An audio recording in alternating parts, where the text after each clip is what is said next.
Elizabeth, let me know when you're ready to get started, and I'll read the pre-meeting talking points. Yes, I'm ready. It says I'm not allowed to unmute myself. Oh, well, we hear you now. You're unmuted, Elizabeth. Okay, everybody here? I don't see Anthony yet, but he did say he might be running late because of yeah, he might be running late, so we'll reverse the thing. Welcome to everybody. Thanks for coming to the September Zoning and Development Committee meeting. My name is Elizabeth Ashby, a co-chair. Anthony Cohn is the other co-chair, and I think he will join us soon. We're going to have to reverse the order a little bit because he was going to bring us up to date on our zoning proposals. So we'll take up the Goddard Riverside claim to be as of right first. Or, wait a minute, I think I'll take that up after because it's a big issue and we just heard something. Is anyone coming from DOB, Will, or they just send no a letter? No one is coming from the DOB. If you remember Joshua Adams, who used to come to our meetings, he is no longer with the DOB. He's now at a different city agency. And so they're short-staffed and do not have a liaison yet hired for our area. Oh, because the borough president's office told Russell that they would send people. But is that correct, Russell? I'll unmute Russell because that's not the message I heard. Yeah, so it changed. I mean, basically, originally what I had heard was that they were going to send somebody, and then they changed their position and said instead of sending somebody, they were going to send something in writing instead of sending somebody, and so now that's what they've done instead. So they sent responses to the queries, and that's what we've got. So basically, this has been the whole thing with them throughout, is that they sort of changed. And they say they're going to do this, and then they do something else. So, but that's what we have. So they're not sending a person; they're instead sending this stuff that they sent us. Okay, what they sent us just arrived. I mean, I was a bit late signing up, reading the email that they sent us. I haven't had time to print it out. Will very kindly said that he would have it at the meeting, but I think something. I think we'll perhaps discuss it later on when Anthony, because I think this is becoming a ridiculous position, and perhaps wait until he comes up. So perhaps we'll start with the proposal that was made by the state legislature, but is kind of gone nowhere, for informing community boards of proposals of zoning lot changes. And I wondered, zoning lot mergers and zoning lot various changes result in the very tall buildings. On the one other building, they bit a tiny bit off and made it a new zoning lot, even though it was totally unbuildable, but to get out of that street's zoning requirements. So I think it's very useful if we're informed, because we can follow up on things like this. And I wondered the position now. We heard it before. The representative of the City Planning Commission, who'd been telling us he'd come and talk at a meeting came and said that they had nothing to do with it, and it's now under the Department of Finance. So I wondered what anybody had a thought about this, and what you think that the board should do about it. Does anybody have a suggestion, a question?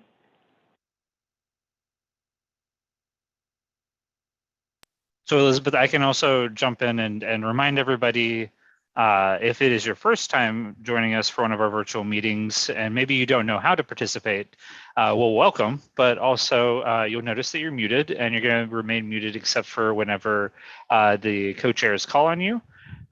Following any of the discussions, the co-chairs will call on the members of the public who wish to speak by going through the participants list and calling on folks who have raised their hand.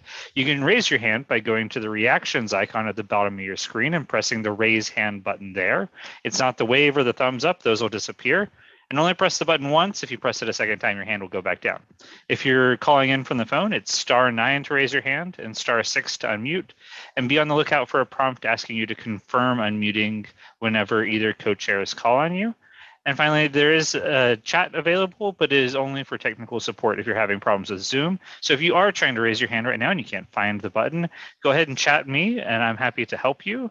Otherwise, Elizabeth, hopefully somebody will have raised their hand by this point if they're interested in speaking on this subject.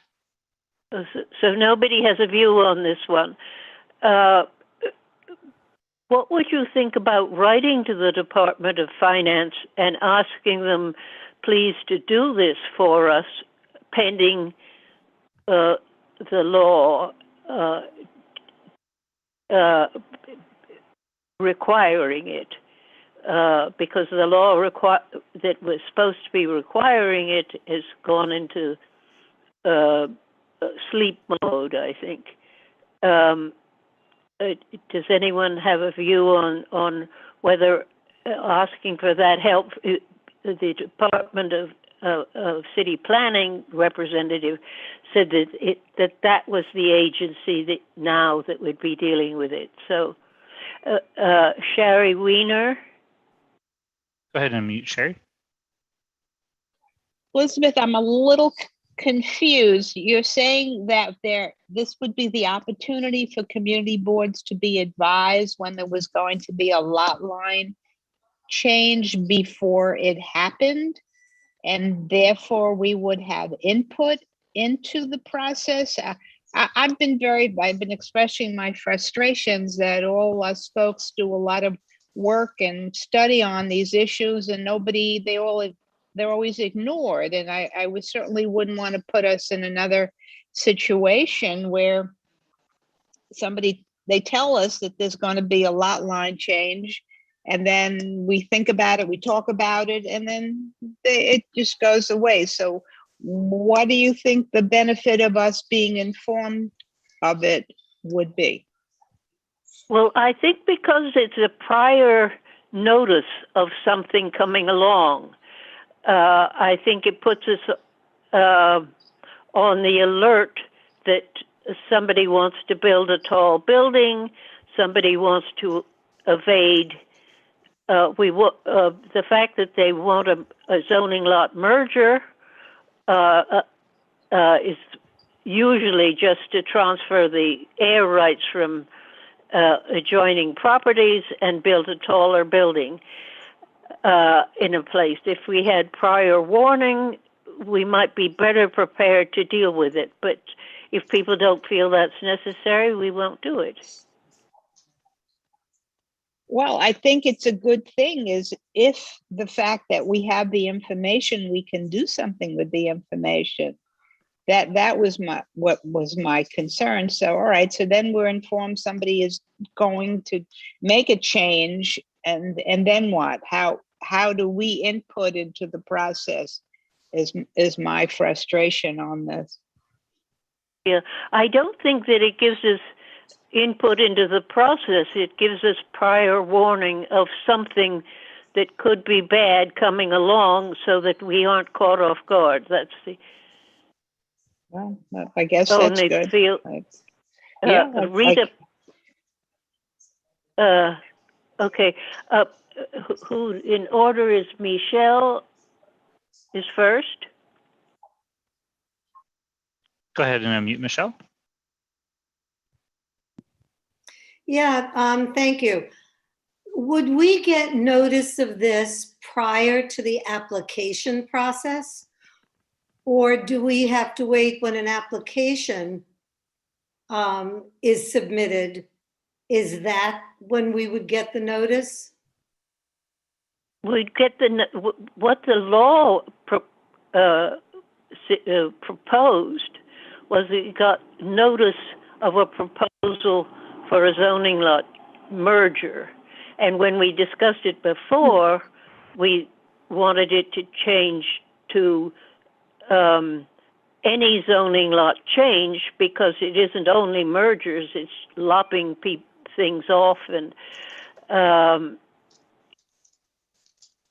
that would be, it wouldn't be the subsequent proposal for the tower we would get notice of. We always get notice of I mean, unless it's as of right, which some of these things are, and we would not know ahead of time of a proposed tower without, if we would be forewarned if we knew that there was a zoning lot merger. I'm just trying to figure out, well, more information is always good, is always better than less information. Advanced information is always better than not. So I have no problem with that. What I'm trying to figure out is where in the process do we get notified? In other words, when an application. When they apply for a zoning lot change. Okay, and that is usually how far in advance of an actual application being filed? Usually. Oh, it could be any time, but it's the first step. Okay. Well, I certainly wouldn't dispute that. And if you don't want to do it in the form of a resolution, I think maybe a letter might be more effective in this case. Assuming the chair is okay with that. Yeah. Okay. Yeah. Thank you. Rita Popper? Michelle just said everything that I was going to say. The more information we have, the better.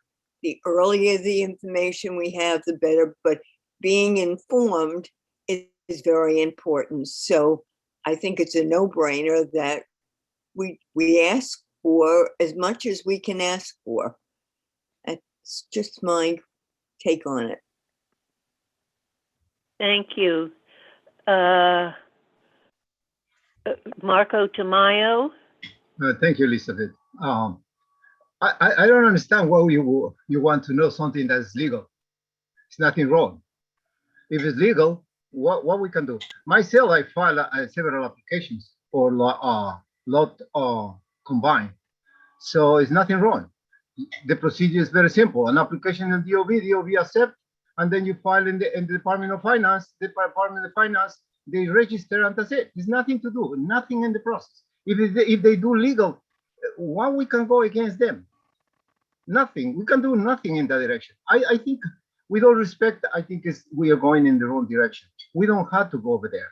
What we have to fight is the 210. What we have to fight is when we read the barriers, which basically we're going to talk later, people, they listen, and they don't want to understand for personal convenience. And that's it. That is the problem. We have to tackle in that direction. Right here, if they want to merge the lot, we don't have nothing to do. It's very simple. There's nothing wrong. The only thing is wrong is we don't understand the zoning. When we understand the zoning, we listen and we don't care. The majority of the community board members. Thank you. Okay, thank you.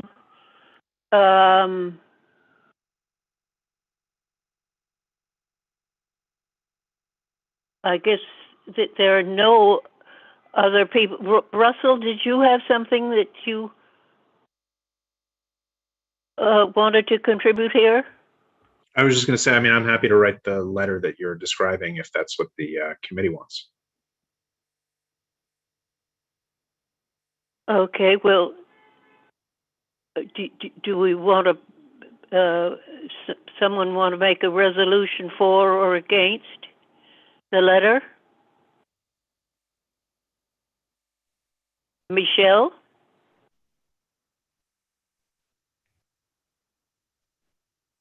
My Could understanding, you my understanding is we don't need a resolution for a letter, but if we have a consensus to write the letter, which we can maybe express with a thumbs up, and Russell is happy to do it, then I think that should be the way we go. Right. It wouldn't be a formal Okay. resolution to the board. It's a committee decision, which, yeah, Michelle is right.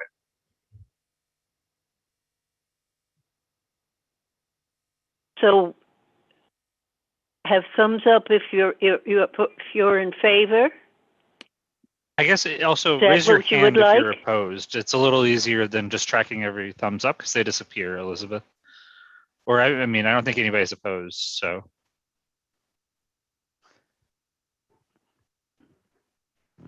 No one opposed? no, you don't have anyone opposed.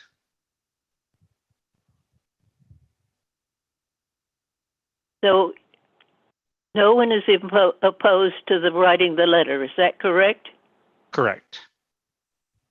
Okie doke. Well, I guess we're going to get a letter, Russell. That would be. Okay. Is that okay with you? Yeah. Perfect. Is Anthony here yet?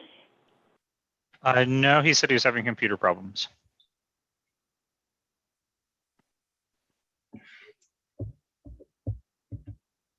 Oh, okay.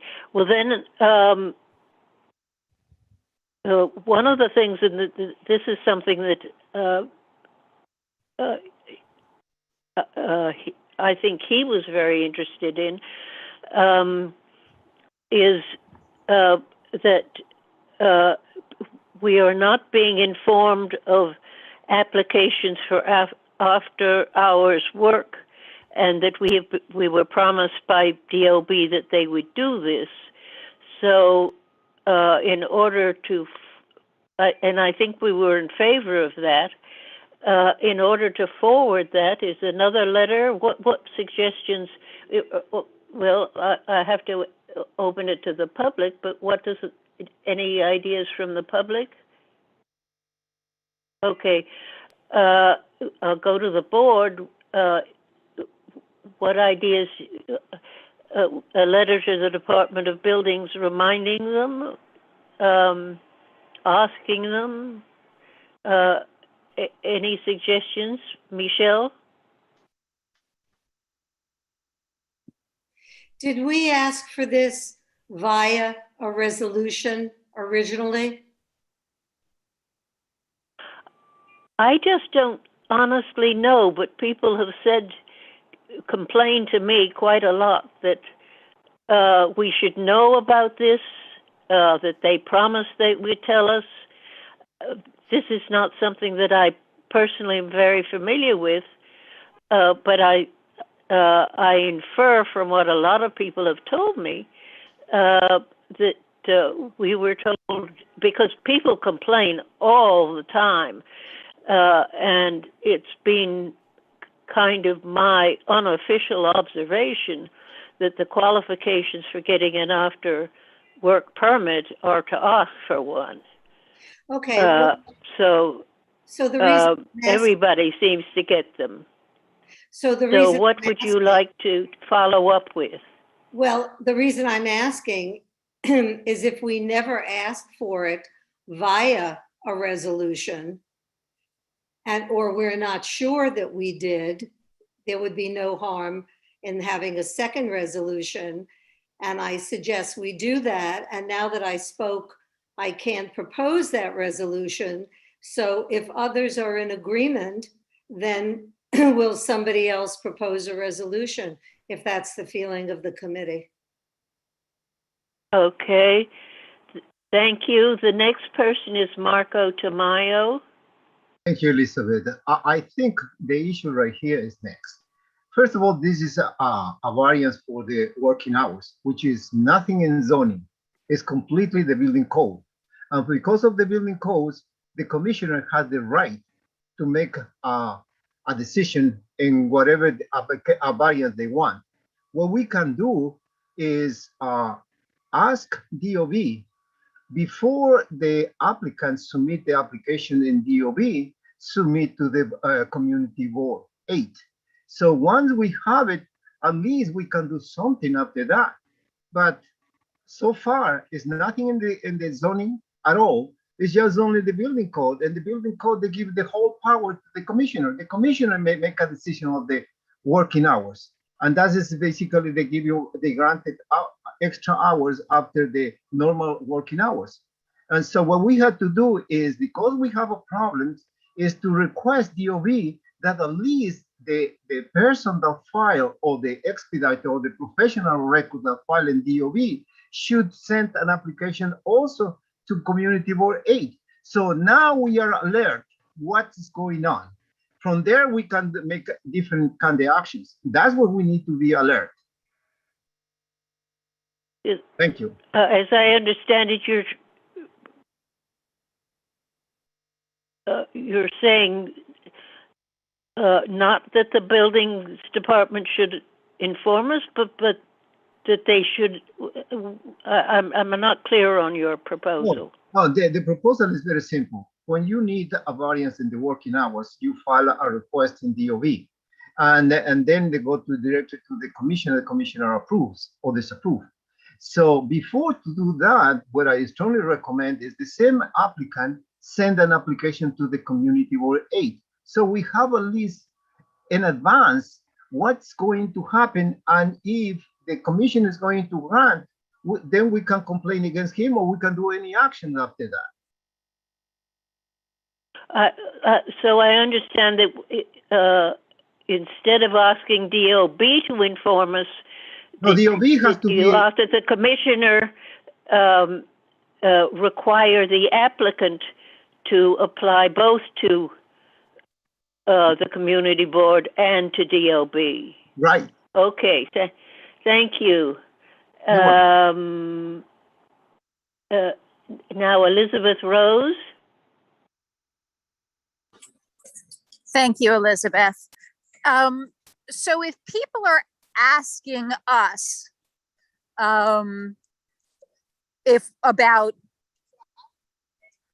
people are asking us about applications for after-hours permits, and if this is something that we wish to pursue with the DOB, it raises the question for me of what is then our mechanism and responsibility for communicating those after-hour permits to members of the public. And have we thought through, I would suggest that we would need to think through, will we be posting these on our website somewhere? Will we be emailing, building residents in adjacent buildings? What would we do if we were notified of after-hours permits? What would we do with that information? Because simply having it doesn't really solve a problem. It's what would we do with that information? What is it when people say that, were you aware of this building, after-hours building permit? And you say, no, we weren't aware. What was it that they were expecting from the community board if the community board were aware? And that is potentially a real level of responsibility that we may not have the capability to fulfill. And so I think it is important for us to think through, what is it that we would do if we were informed of after-hours building applications? I think that people were thinking of we would be in a position to object if it were unreasonable, or if we felt it was unreasonable. We're advisory. We don't do anything. We don't make the final decision on anything. Is that something that we are unable to do now if people come and complain to us? and say they're working at such and such a place after hours, how does knowing earlier in the process or being notified by someone make a difference in our ability to help be an advocate for the community and reach back out to the DOB and say, we are getting complaints, this is a problem? If I may, Elizabeth Rose, when we do get complaints from constituents about after-hour variances, we do reach out to the DOB to complain about them, and oftentimes the DOB takes that into consideration when they issue new after-hour variances. And the Exactly. after-hour variances are already printed on the DOB's website, so it's not as if there's no advance notice. I think what they're asking for is just to come to us as well. So I think, Will, you've made my point precisely, which is that these things are posted somewhere in a centralized place that residents can look. We already, when we hear complaints, are able to use those to advocate for, around the issue and to advocate for more limited use of these kinds of after hours permits. It's not clear to me what a difference it makes to us to have this in advance or not. And it adds a layer of work in a process. And so I am questioning why it is necessary. Perhaps it isn't. Anthony is back. Yes, and I'd like to jump in on this, just having heard the very last few moments of Elizabeth's comment. I think it's important that we know these things in advance, especially the after-hours permit requests, because they are not automatically, or they shouldn't be automatically granted as a matter of course. And if in fact we as a community say, wait a minute, why are we continuing to see these things? Why are we continuing to see these requests? I think it's a way for us to, in fact, if nothing else, sort of put our thumbs on the scale and to say to the Department of Buildings that, in fact, we don't think it's okay for there to be after-hours permits continuously for 18 or 20 months on a project, because there aren't supposed to be permits granted in that manner. I hope That's a that good was argument. an answer to the comment. Yeah, no, okay. that's a good argument. I mean, and I think it's essential. I think it's essential that we don't, and the we is actually every single community board in the entire city. We don't put enough pressure on the Department of Buildings to actually do their job, part of which is telling us what they're doing and what they're not doing. Because, they're not going to volunteer it. It's the building department. So anyway, that was my having jumped in the middle comment. Thanks a lot. You're welcome. Okay. And Sherry Weiner?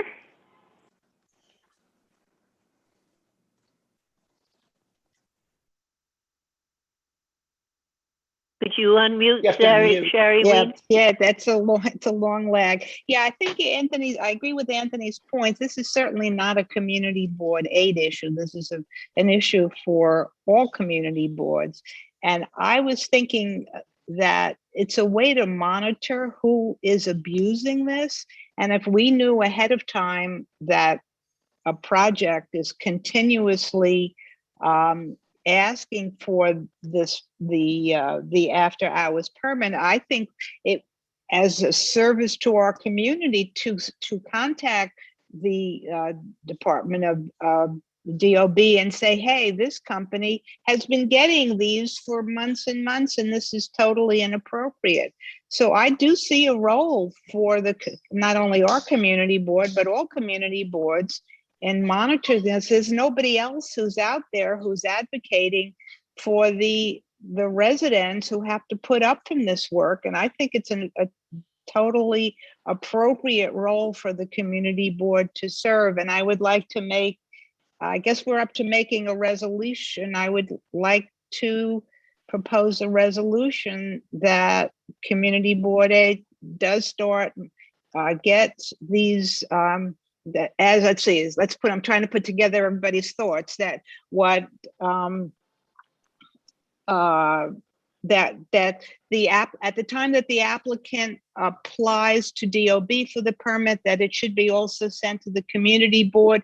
We can, for the purpose of monitoring it, to see if they're abused, to see if there's a reason that they, in our minds, if it's legitimate, and if not, write a letter of opposition to the to DOB. I mean, that's kind of what I thought I've heard from everybody, but I think it's important. There's nobody out there who, I mean, as Will said, they already come to the community board, but people don't know that's one of our functions. But if we took it upon ourselves and then advocated for our residents, I think it's a good idea. I'd like to make that as a resolution, which has to be put together, and I'd like somebody to second it so we can do that.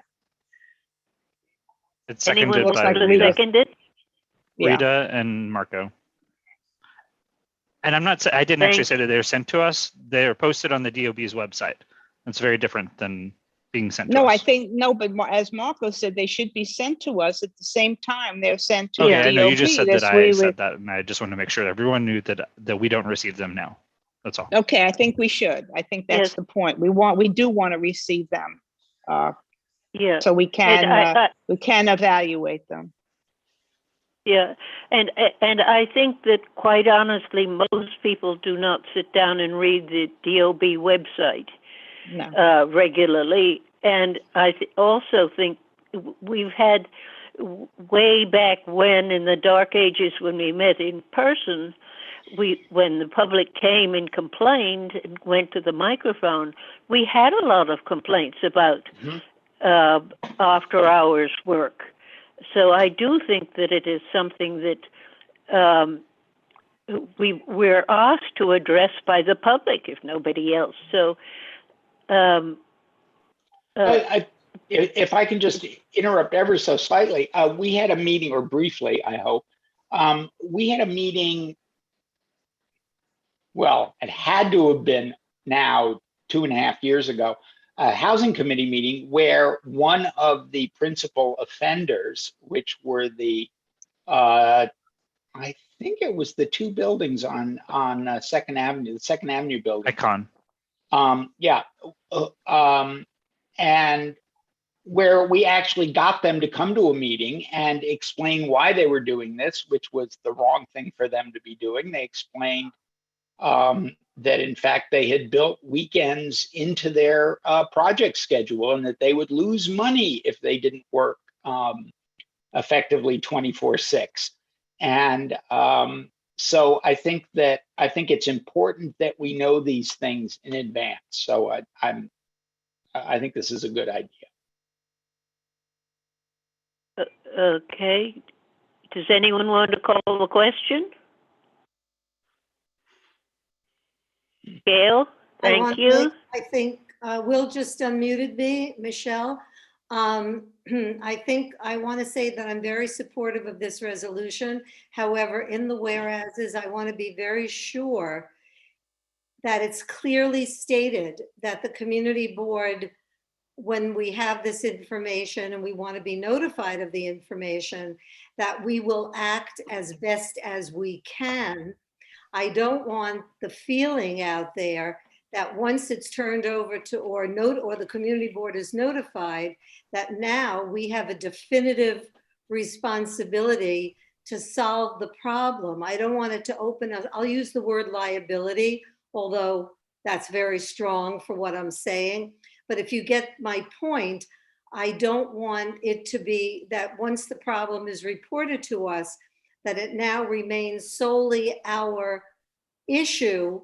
And if we can't solve it, or we don't act in what others consider a timely manner, that we are not at fault or have any liability for this. We are taking on a responsibility, which I think we should, which is part of our duty, but I don't want the public to feel or the DOB or anybody else that once we are notified that it's now in our hands and it's our issue to solve. So somewhere in the whereas clauses, I want to word it in some way where we will do the best of our ability to intervene on behalf of the public, to address their complaints, and to try to work directly with the DOB to ameliorate any problems that might arise, and that we will always be acting in good faith. However, we cannot guarantee any result. I think it's important that that be included. With that, with that included, I'm happy to second the resolution, but I think that should be in there for sure. Is anyone, we'll go to Marco and then Gail Barron. Thank you, Elizabeth. 2 points. Elizabeth Rose, she wrote the 1 point that we don't want to create more conflict in the process of the applicants. I'm one of the applicants in DOB. I know the nightmare. So right now, everything is in the web. And it's easier just only to send an email to the community board and that's it. So it doesn't cost too much for the applicant to do this process. This is 1. 2, our community, most of our people, they work the whole 5 days. And one of the complaints that they receive exactly on the 2nd Avenue is they're saying that they give you a variance at 5 o'clock in the morning to start the job. And those people, they have been working very hard. What we can advocate in advance is to say that in Community Board 8, at least if you want to grant it any variance, because that is the decision of the commissioner. Rather to give you at 5 o'clock in the morning, at least they should give 10 o'clock or something like that, because people, they sleep longer hours on Saturday. They need to rest. And I think that we can advocate and that we can be proactive rather to be reactive. And that is my point. Thank you. Okay. Gail Barron.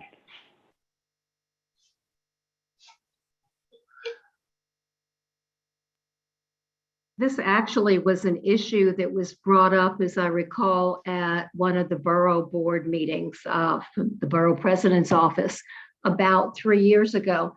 And interestingly, several other community boards were experiencing the same problem because there's so much construction throughout the city. However, the complaint seemed to be more that there were certain developers and construction companies that weren't adhering to the time restraints, so that instead of starting at maybe 7, suddenly 5:30, they were beginning in the morning. They had a finite period of time when they were supposed to finish pouring the concrete, for example, but they always had an excuse, and then it was another 4 weeks, 5 weeks, 6 weeks. So somehow in the resolution, we also should address the time limitations and not exceeding what they've been granted by DOB, because I think DOB in many cases probably goes ahead and says this is an adequate period of time to complete your project, and then somehow or other they don't, or they get after hours permit for Saturday, and then, well, we got to get that concrete in, so suddenly it's Sunday. So I think it's more than just the permit itself, it's making sure that there aren't abuses beyond that which was granted by DOB to begin with.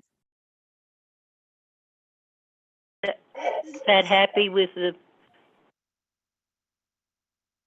you agree with that, Michelle?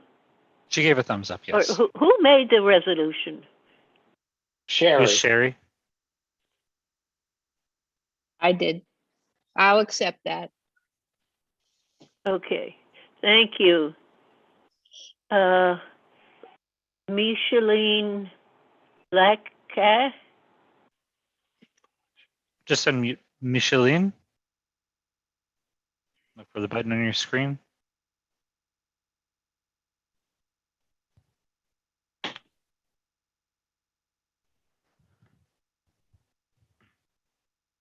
Maybe we can skip her and come back to her and go to Sharon. Oh, she lowered her hand. So we can go to Sharon Pope Marshall.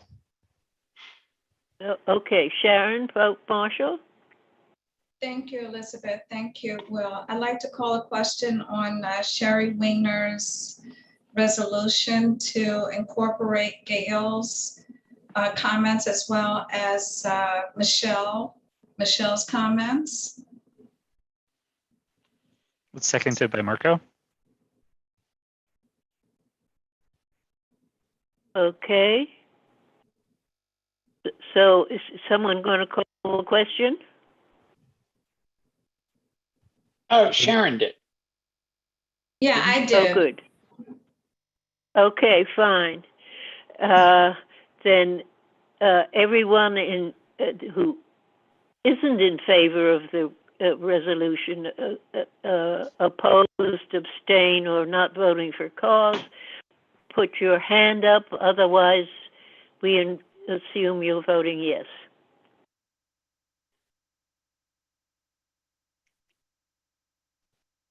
I think the resolution passed.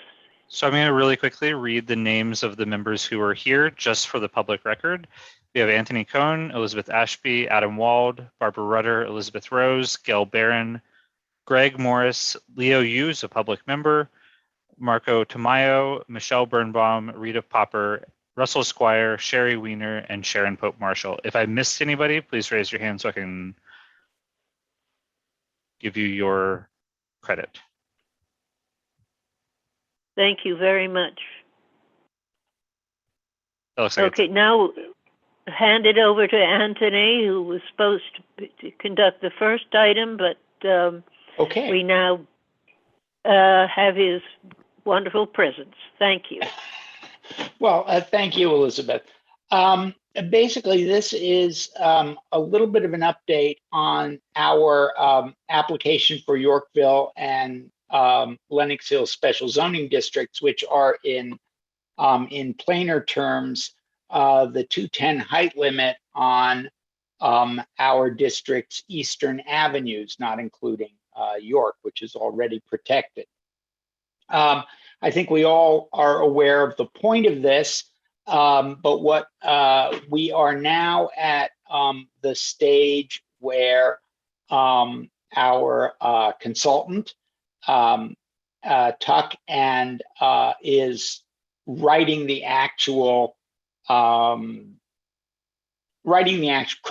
application. And one of the things that's developed over the last few weeks is that we are shifting from, I think, 2 special districts to, in fact, 1 that would encompass all of the District 8, 3rd Avenue, 2nd Avenue, and 1st Avenue. And that Tuck has asked for volunteers to help on this, and I know that Marco has graciously volunteered to help crafting the affordable housing portion of this. I think that the main points are that it will have a height, impose a height limit, and then also have measures within it that will preserve existing affordable housing within the district, rather than tearing down the 4- and 5-story buildings and then replacing them with effectively 2/3 or 3/4 market rate housing, creating, if nothing, a sort of net zero on affordable housing. And I don't know, Marco, are you? Would you like to speak a little bit as to that particular aspect? I think he's raised his hand. If you could unmute him, Will. Thank you. I think 2 points. The first is affordable housing. What we try to propose, I think no, what Tuck is proposing, that's in the way that should be said, is there is a precedent right now. In Soho, there is a good protection of affordable housing. So what we can do is, in some way, base our arguments with that application of the Soho. It's very interesting that I never thought that city planning would approve this application, but they did. And I think we can follow probably in that direction. The second point is the 210. Yes, it took me like several days. I was enjoying, and I did a survey of the avenues, York First, Second, and Third Avenue, west and east, and I found that there are 122 buildings that oversee 210, and from there, I think if I not wrong the numbers, 44 are pubs, and 22 approximately is, or 48, something like that, is HPD, and probably 12 is just only air rights. So the issue right here is, I think this called the attention for the housing committee. The housing committee, that is, those buildings, they have been asking air rights or bonus to produce affordable housing, and we would like to know what's going on in that part. And being analyzed in that direction, so we have a strong case from my point of view that we can be very successful, even though that city planning is in disagreement with our intention. And I respect their opinion. But the point is, our argument, we can satisfy the arguments of city planning, because in reality, pubs create the nightmare, and pubs was created by the city planning. HPD, all the air rights was transferred. We don't know is exactly what's going on with those projects. And finally, the transfer of the air rights or the developers, and I think it's not many. So I think we can make a very good case with the application on the 210. And the other part also is included is the small business. That part I didn't touch yet, but I'm reviewing that section.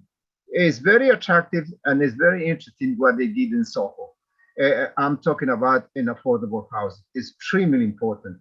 Very nice, very well done. We can even craft it a little bit much better for our community. I'm working in that direction. Thank you. Okay, thank you, Marco. Oops, wait a minute. Do we have, I'll move this away. I see. I would also, sorry, I'd like to, go ahead. There is a component to support local retail as well. Mm-hmm. And we are saving the affordable housing, the tenements, by saving the buildings themselves, as opposed to say, specifically saying it's affordable housing. They all include affordable housing, and we say you can't take them down. And there is another precedent for that in the Little Italy special district. Okay, great. Thank you, Elizabeth. And I think we have Barbara Rudder. Unmuted.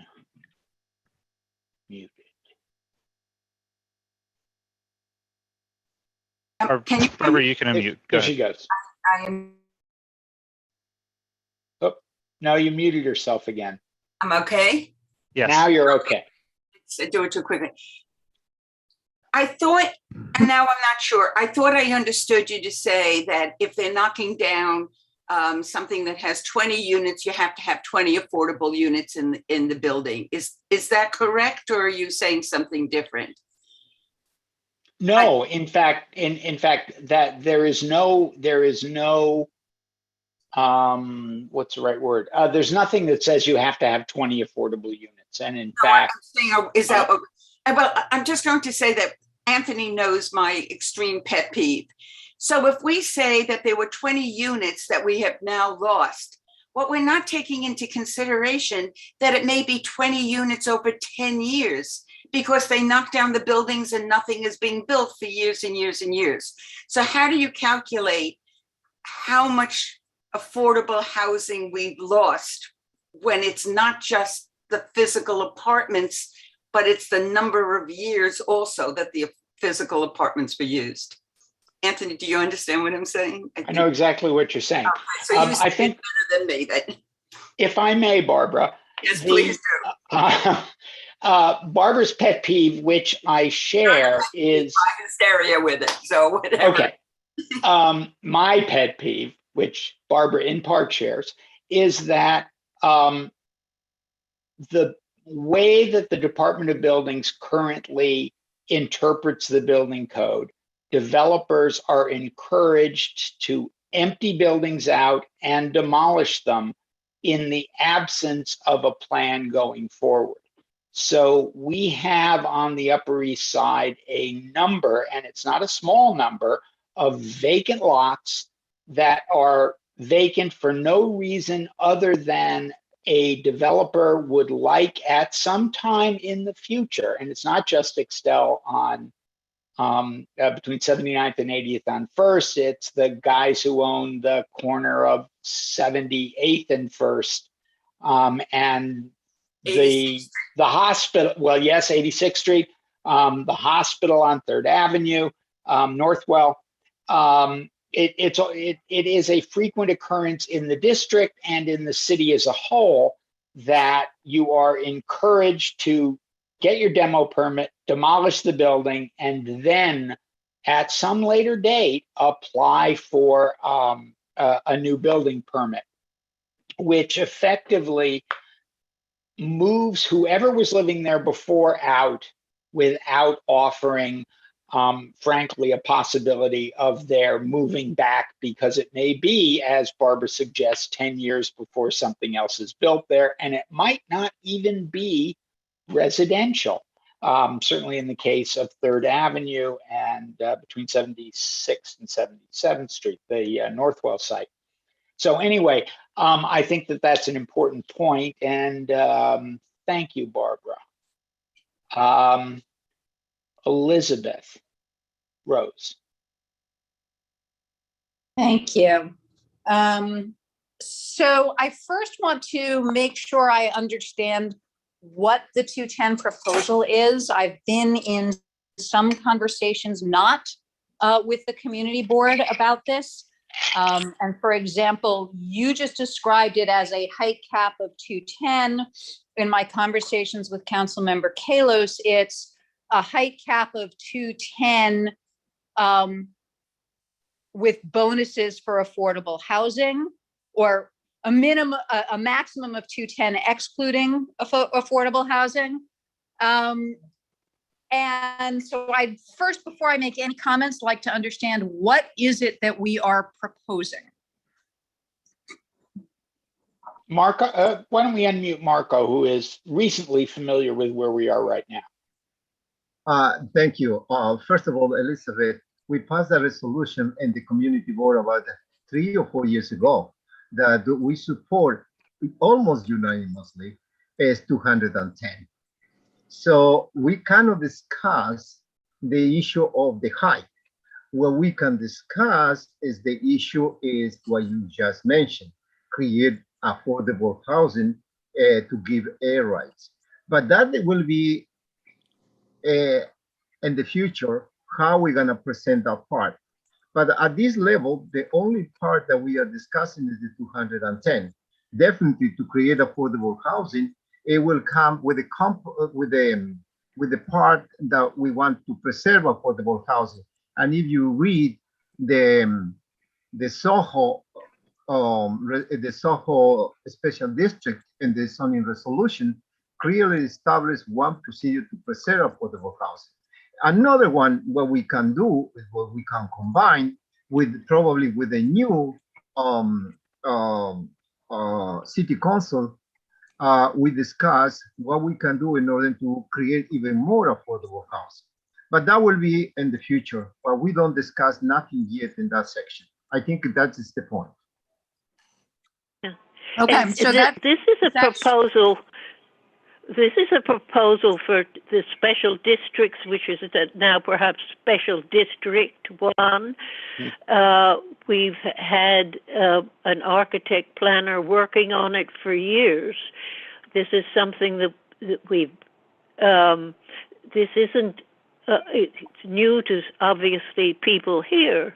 This is not new to the community board. This is a very No, I get that, Elizabeth. I've only been on the community board for a year, so I was not here when this was passed, and I'm trying to be respectful of the fact that there's been lots of history here that I haven't participated in, so I want to make sure that I'm not making comments that are effectively irrelevant. I want to just make sure that I understand the proposal. Because obviously there's something going forward, and if there are things that we need to do, it's best to do so from a position of understanding. So I think, what Elizabeth, can you just yes, I think the proposal as it stands now is a height limit of 210. And that is distinct from issues of what those buildings are. And in fact, whether those buildings are all market rate, or whether those buildings are market rate and affordable, or all affordable, or not residential at all. In a way, it's an effort to return to what some of us may characterize as a more appropriate way of looking at the zoning in the city. In 1961, we went from effectively a height-based zoning resolution to a floor area ratio zoning resolution. For reasons that are, I have to admit, still unclear to me. But that change, Adam is nodding, they're unclear to me. But that change from height to FAR has created the situation in which we now find ourselves. And there are ways to manipulate floor area ratio that are not available to you if you are in fact working with height as the determining factor. In other words, you can cram as much stuff into it as long as it's under this height. I mean, it's not quite true, but as a kind of rough way of looking at it. Whereas now you can distribute your floor area, your available floor area in such a way that your building can be configured so as to be extremely tall, depending on how much floor area is available to you. So that kind of big difference between 1916 and 1961 haunts us today. And the reintroduction of height limits on top of floor area ratio is, it's not the best solution, frankly. But since there is no, and I saw Anthony was here somewhere from city planning, but since there is no enthusiasm at the Department of City Planning for rewriting the zoning resolution, we're stuck with having to kind of cobble together solutions that make sense for us, that may or may not be part of the overall way that we look at the zoning resolution. But anyway. So that then gets me to sort of, I really appreciate your patience with me on this. I really do. So that then gets me to sort of my next question, because you started referencing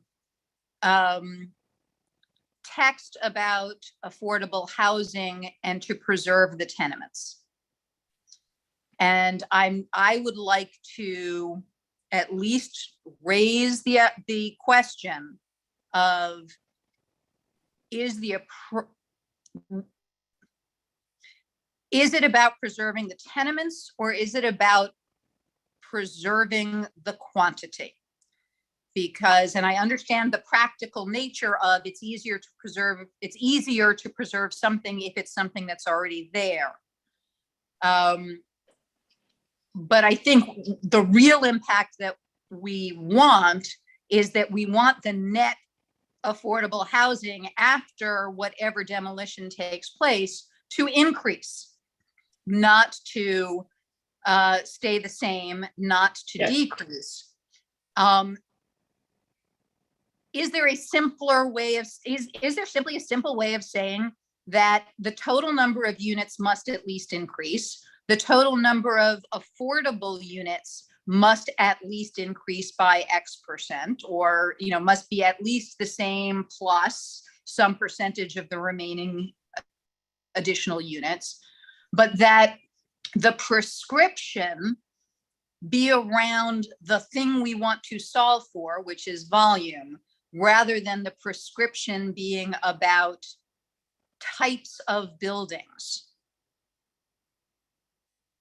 Anthony, oh, go ahead, Marco. Okay, I think I'm going to give an example, and then everybody will understand. The building located at 3rd Avenue and 83rd Street. That is a building that is luxury. There are existing 40 affordable units, and they are proposing to build 86 luxury units. That means they are playing with the density. That means what it means is they are producing, the developers are producing just only luxury rather to produce luxury, middle, and low income families. And in that case, I was more interested when I did the survey on the 3rd Avenue. I went specifically to that project. It called my attention, and I found that these gentlemen, they have some affordable housing, but they are not putting nothing in that project, which is fine. Personally, myself, if the developer doesn't want to put it right there, that is fine. But build it in our community, the affordable housing. So I think I'm guessing. I think they are using these old vouchers that was built on the South Bronx, and they are they're using that in order to get more benefits. I don't know if that is the case. I'm just jeopardizing myself saying that. But this is, I check in the system, and there is a component of HPD in that development. However, that development is only luxury. So my concern, my personal concern is we need to work and to produce luxury housing, middle income housing, and affordable housing. It has to be this kind of components in this development. And I found that if we don't step in the height of the buildings, in this case, this building was 449 feet high without no regulations at all. If we have the 210, then we have a chance to talk with them and to follow up what's going on with this project behind that. And that's, I think, is very successful to have 210. I don't know if I answered your question, Elizabeth, but that's, I think, is my impression. Thank you. So Marco, I completely agree with you on the goals. Completely 100% agree with you. And I also agree with you that having a height limit can enable conversations. So I'm a big believer in it's a height limit of 210 as of right. And if you want to go above 210, then there has to be affordable housing in it. And we have to be able to make some demands around the quantity of affordable housing that's going in it. So I'm thoroughly in that camp. What I'm just concerned about, based on what Anthony said, and I can only base this on his specific words, is the notion that we are building into, or we are proposing to build into this special zoning district, something about preserving the tenement buildings. And I've heard a couple of goals here and pet peeves, and I would love to see us hit them on the head directly rather than indirectly. So in this special zoning district, if we can put a, new construction must commence within 1 year of demolition. You know? Yeah, sure. No, I'm certainly That all for that that. is a direct, you know, this is a problem that we are seeing in this district. If we could put in this proposal, you know, new construction must at least replace or must exceed the number of units in the structure being demolished, you know, to increase the volume. You know, I think the story of Manhattan real estate is the story of how I grew up. My parents bought a brownstone in 1969 that was a rooming house that housed 17 households. They then got city funding to renovate that into a brownstone with 7 apartments. 40 years later, when they sold it, the people who bought it turned it into a single family home. So one building went from housing 17 households to 7 households, albeit I think much better quality housing, to 1 household. So, you know, the how do you replace buildings that you're demolishing is important. But I would be very wary of saying, you know, specifically, and again, all I can go on are what Anthony said in introducing this. And I apologize if, you know, it's hard to say things in a summary fashion in this context. Specifically trying to preserve tenement buildings. Well, okay. And I just another comment, and something else that I think we have to, as responsible citizens, think about is that the buildings that exist now represent, I mean, there are lots of different ways to say it. They represent, let's say, abstract notions of community and what the city was like and all of those things. But they also represent the embodied carbon of what it took to build them. And in fact, the most environmentally sound construction we can do is none, is in fact to preserve as much of the existing buildings that we have, rather than tearing them down and replacing them with new. Because all of the energy required to construct the new building is much greater than whatever energy is required to preserve the existing buildings. And I think that as we move forward as a city and as a society, as a neighborhood and a district and a city and a society, we have to pay more attention to the environmental concerns that that new construction raises. That was almost a sentence. Okay. Yeah, no, and Anthony, right on. I completely agree with that as a statement, but that is a different statement. No, it's not actually. It's all part of the same statement. But I think that one of the things that, yes, those are very interesting points. I'm not sure how they fit into a description of a special district. And I think that as we move forward, we can certainly take those into account, take those notions into account as Marco is raising a finger, as we at least look at that. And Marco, if you want to. Oh, thank you. Elizabeth, okay, I'm good, and thank you all for listening to me. I appreciate it. Great, thanks. Elizabeth, what you described, that is the trend that happened in the landmarks. Always we see in projects that they are coming to transform the 3 families and 1 family house. That is the parent western side of Lexington Avenue, not within the district. But your point is very valid. Thank you. That's it. Okay, thank you, Marco. Next, we have Michelle, who needs to be unmuted. There you go.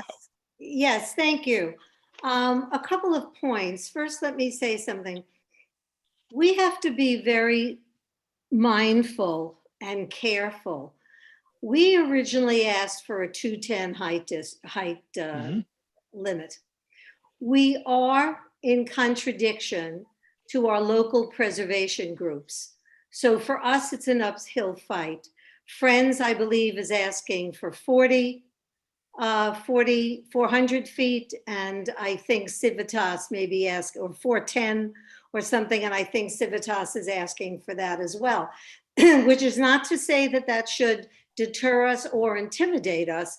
We have stuck to our guns about the 210. However, without adding a preservation component of the brownstones, you are hard pressed to ask for a significant amount of affordable housing and still ask for a 210 height district.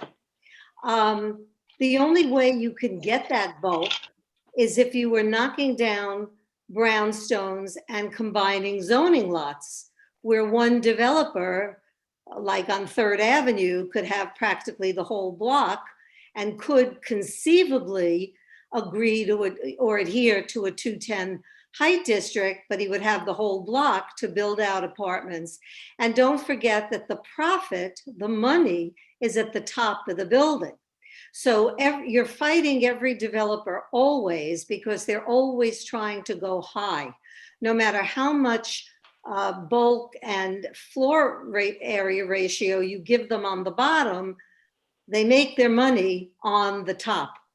So I think, even though it was not in our original thought or proposal, that perhaps as we continue to talk about the 210, and we should talk about it as a freestanding thing, but in addition, I think we should consider partnering with preservation advocates and ask for the preservation of the tenement buildings. Very difficult to do as a blanket statement, because when you're asking for a landmark, the consideration is done on a building by building basis. However, we may not be asking for individual landmarks, but just for brownstone districts or the preservation of blocks with brownstone. And when we talk about districts, we may have precedent and history more on our side, as we can justify what tenements have meant in the growth of the city, the population, et cetera, very different than advocating for the specific architectural features of each individual building. So I think at this point, if we really want to add affordable housing to our requests and not just stick to the 210 height district, height limit, I think we have to give very careful consideration to include preservation. Now, you were talking about, it was 2 districts and now you're talking about 1 district. I'm not sure what that means. I thought we were talking about 1st, 2nd, and 3rd, and that was going to be the district. Now, what was the second component of that? Oh, they were split geographically, I think, 61st or 62nd, I remember the bottom limit, to 79th and then 79th to 96th. I remember that. So yeah, so the idea was Lennox Hill and Yorkville, and it seemed to make sense to do it 1. Now, I get it. I recall that. I didn't know that's what you referred to. I remember the conversation from like 2 years ago. Right. So I remember that, and I think that's fine. And in our proposal, I think we need to stick to the 1 district, as you're saying, and to the 210.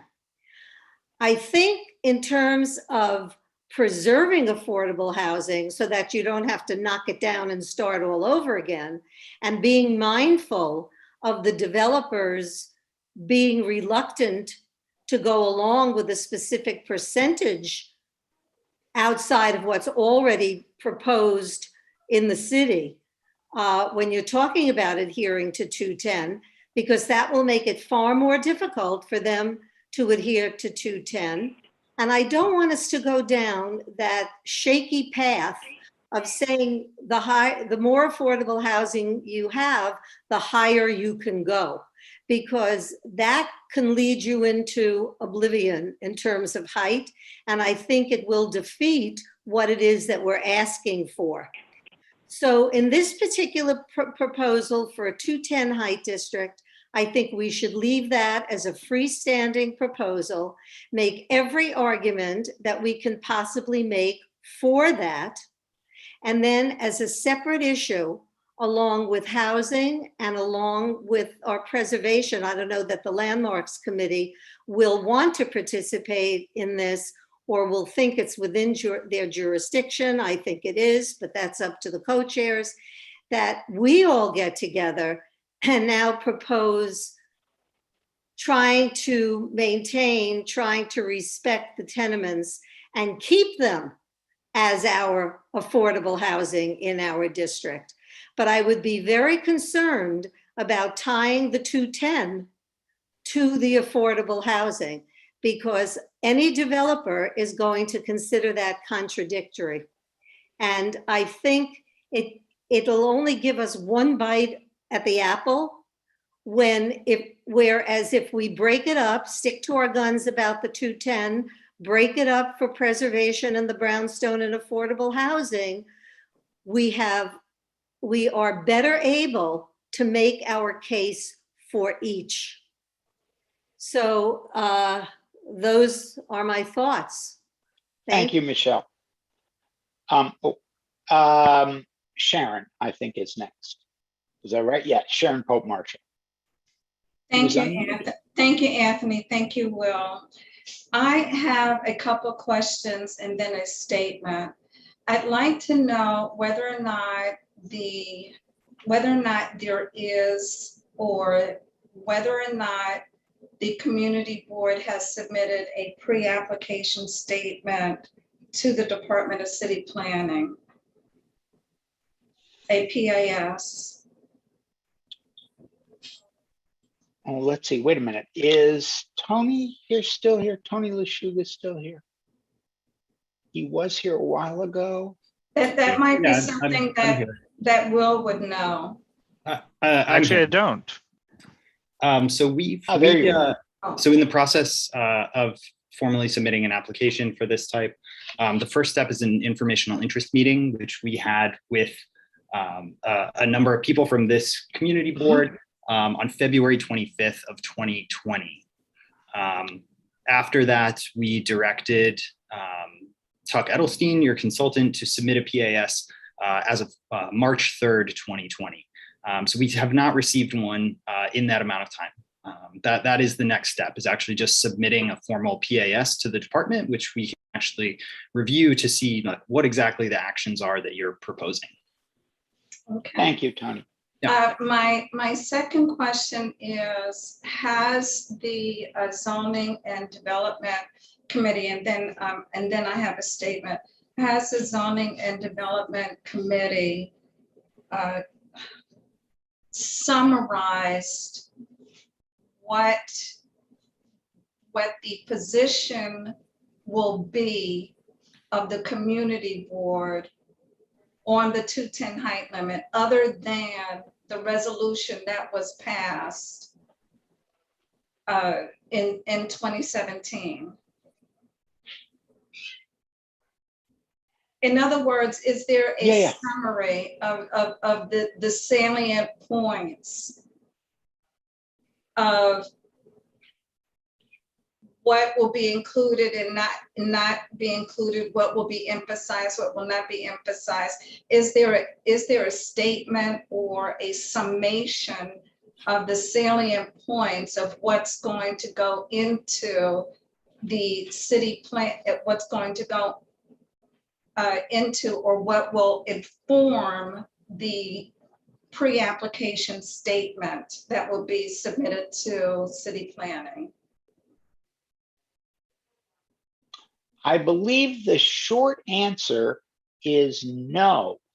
And part of that is because we are still, Tuck is still working on that. And I think that before that preliminary statement is sent on to city planning, we will have a discussion of it. And I hope that it might be next month, but probably will be the month after, that we will have that put together to the point where we can in fact discuss it in this particular forum, and then at the community board as a whole. I hope I got that procedure right. Yeah, no, you absolutely do, as a matter of fact. The reason why I know that you do is I chaired the Land Use and Zoning Committee for Civitas. We submitted a building height limit proposal to the Department of City Planning. I'd like to correct Michelle's recollection of Civitas's position of being at 400. It's actually at 300, a building height limit of 300, vulnerable to 350. This proposal was developed over several years, as a matter of fact, and by a planning firm, BFJ, Frankfish. And a pre-application statement was submitted to the Department of City Planning. I actually don't remember whether the informational session at the Department of City Planning happened. I believe, in fact, now that it's coming back to me, I believe it happened prior to prior to our submission of a pre-application statement. And just to clarify, a full planning document and study was submitted with the pre-application statement to the Department of City Planning. We also had a informational interview. And I want to emphasize, the proposal was for 300 feet, bonusable to 350 feet within the C19 zoning district. We would actually be looking at creating a new C19X zoning district. With that said, the application was summarily dismissed. After going through all of that, the application was summarily dismissed. I'm very, very interested in seeing what will happen with the 210 height limit. Because we took this from the beginning all the way to the end. And I will tell you, first of all, our proposal is on our website, where there is a statement that discusses our proposal. Having said that, I think it's very, very important that the community board develop a one-pager that describes what you're attempting to do and what you want to incorporate in your proposal. It will not only be helpful to people who might occasionally attend a land use and zoning committee meeting, or who might occasionally participate in a community board meeting, but to have that type of statement where it might even be possible, it's certainly obviously possible to for community board members to have, because I was listening to Elizabeth Rose and I really understood her. I mean, I really, really understood her, because these types of proposals, and she has a great deal of experience. And combined with the fact that she has been on the board for a year, you know, which in dog years is a lot. But with being on the board for just a year and going through everything that a community board member has to go through, she still needed to ask some very, very basic questions, which I completely sympathized with and appreciated her asking those questions. With that said, going forward, I think it's important to indicate and to specify in some detail in a one-pager something that can be distributed and also distributed to the community. Okay, thank you, Sharon. I think that's actually an excellent idea, and we will work with Tuck to produce that. As you doubtless know, it's always hard to take even a simple concept and reduce it to a single page, but we'll do it. Yes, it's certainly with respect to, and especially with respect to, the tenement buildings and also affordable housing. Because Michelle also raises a very good point, and that it might be that these need to be two distinct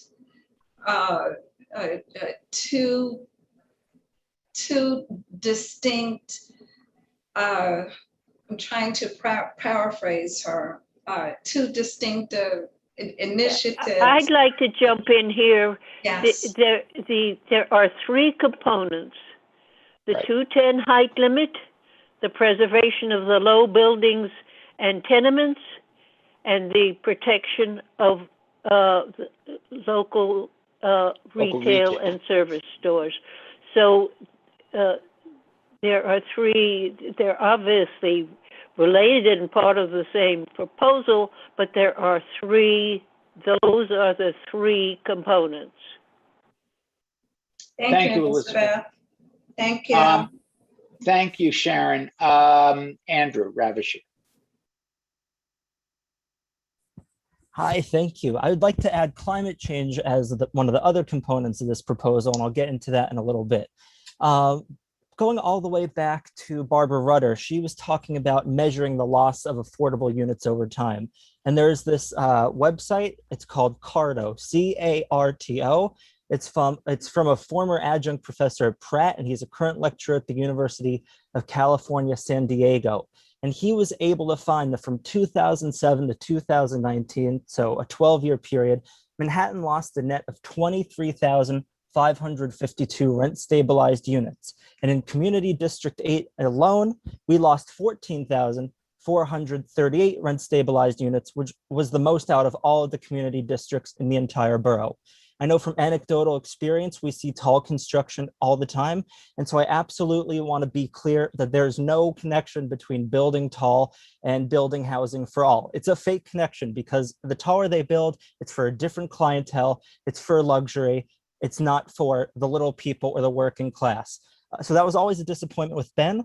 I'm really happy that Julie Menon has recognized the need for an absolute non-negotiable 210-foot height cap, because I asked that question of the candidates for this position of being our city council rep at the NYCHA debate, and all but one said that they would support an absolute non-negotiable 210-foot height cap.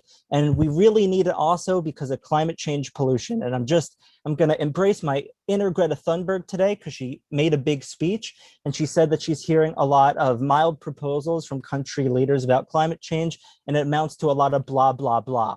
We cannot be serious about tackling climate change if a 210-foot height cap is not a part of it. 67 to 75% of our CO2 emissions in the city are from our buildings. To build taller in the midst of trying to fight climate change absolutely makes no sense, because we even see when a building is LEED certified, like the Bank of America building, that very rich clientele uses a lot of electricity.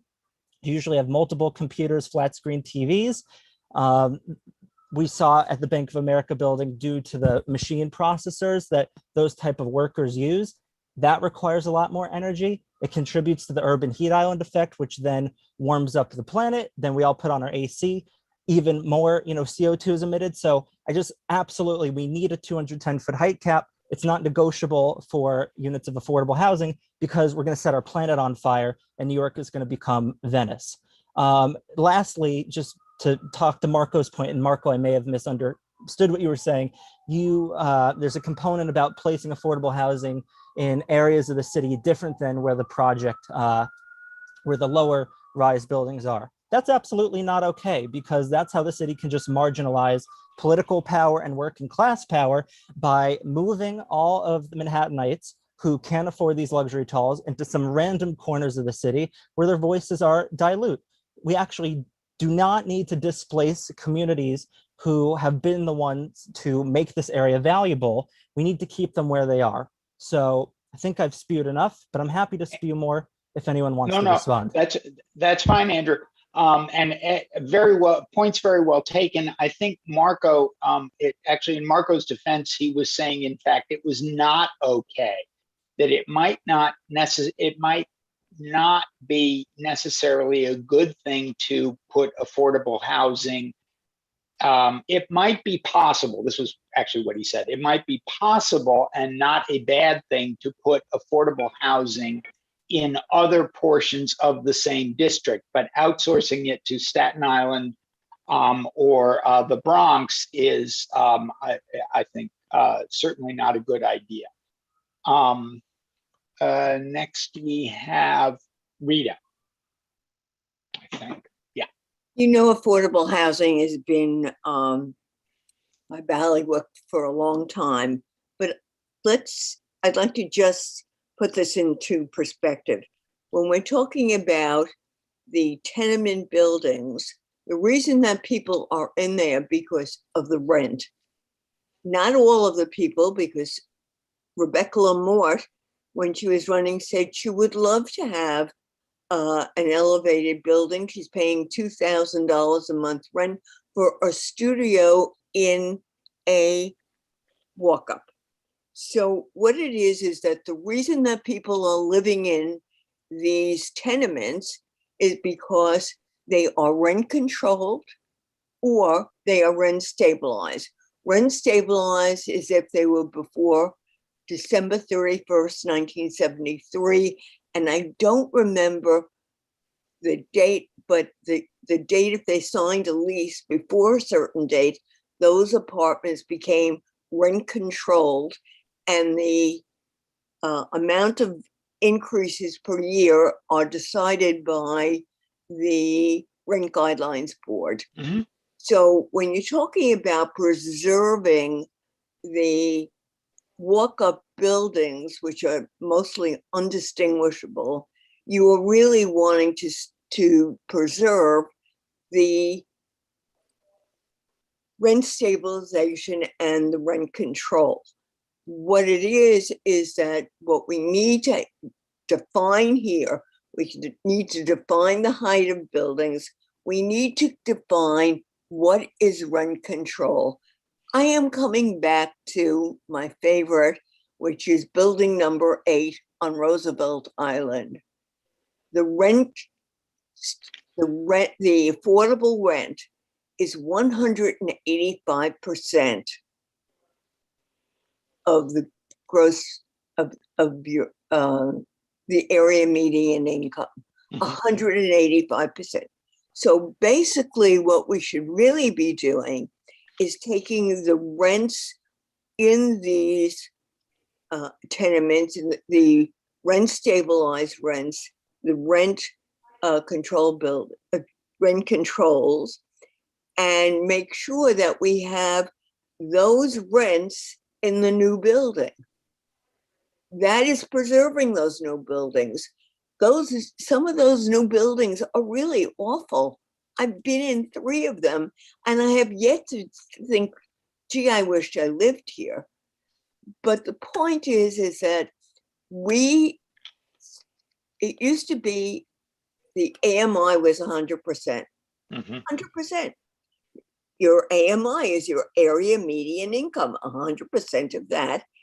But we have allowed them to 125, 150, 185% is as close to market rate as you can get and still get the whatever the landlords get for building affordable housing. They still get those incentives, the tax incentives. So one of the things that we really should do is talk about 100% of affordable housing for this district.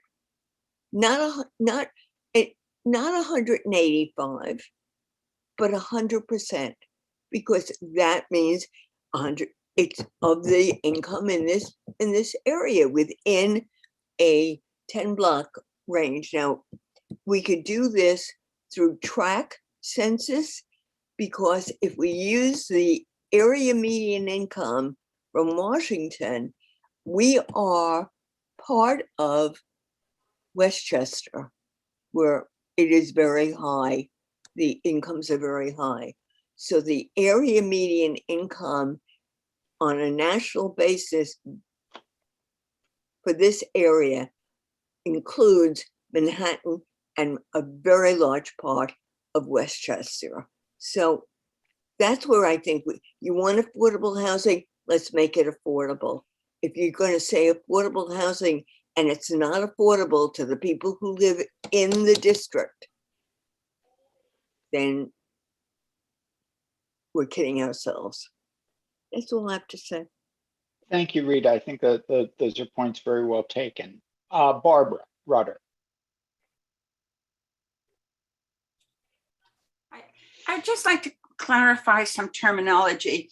And going back to what Michelle talked about brownstones. So if we're talking about preserving and possibly landmarking or whatever route we're taking, there's a difference between, in my mind, and my terminology may be right, brownstones that are the luxury one family housing and affordable housing that are these walk-up apartments. And so when I think we have to be a little careful with terminology. No, Barbara, I think Michelle was using, and if raise your hand or scream at me offline if you like, but Michelle, I believe, was actually referring to a type of building that would be properly, that would possibly be described as a tenement, would be another way of describing it. But we're talking about the buildings that are 4 to 6 stories that used to be the substantial buildings of the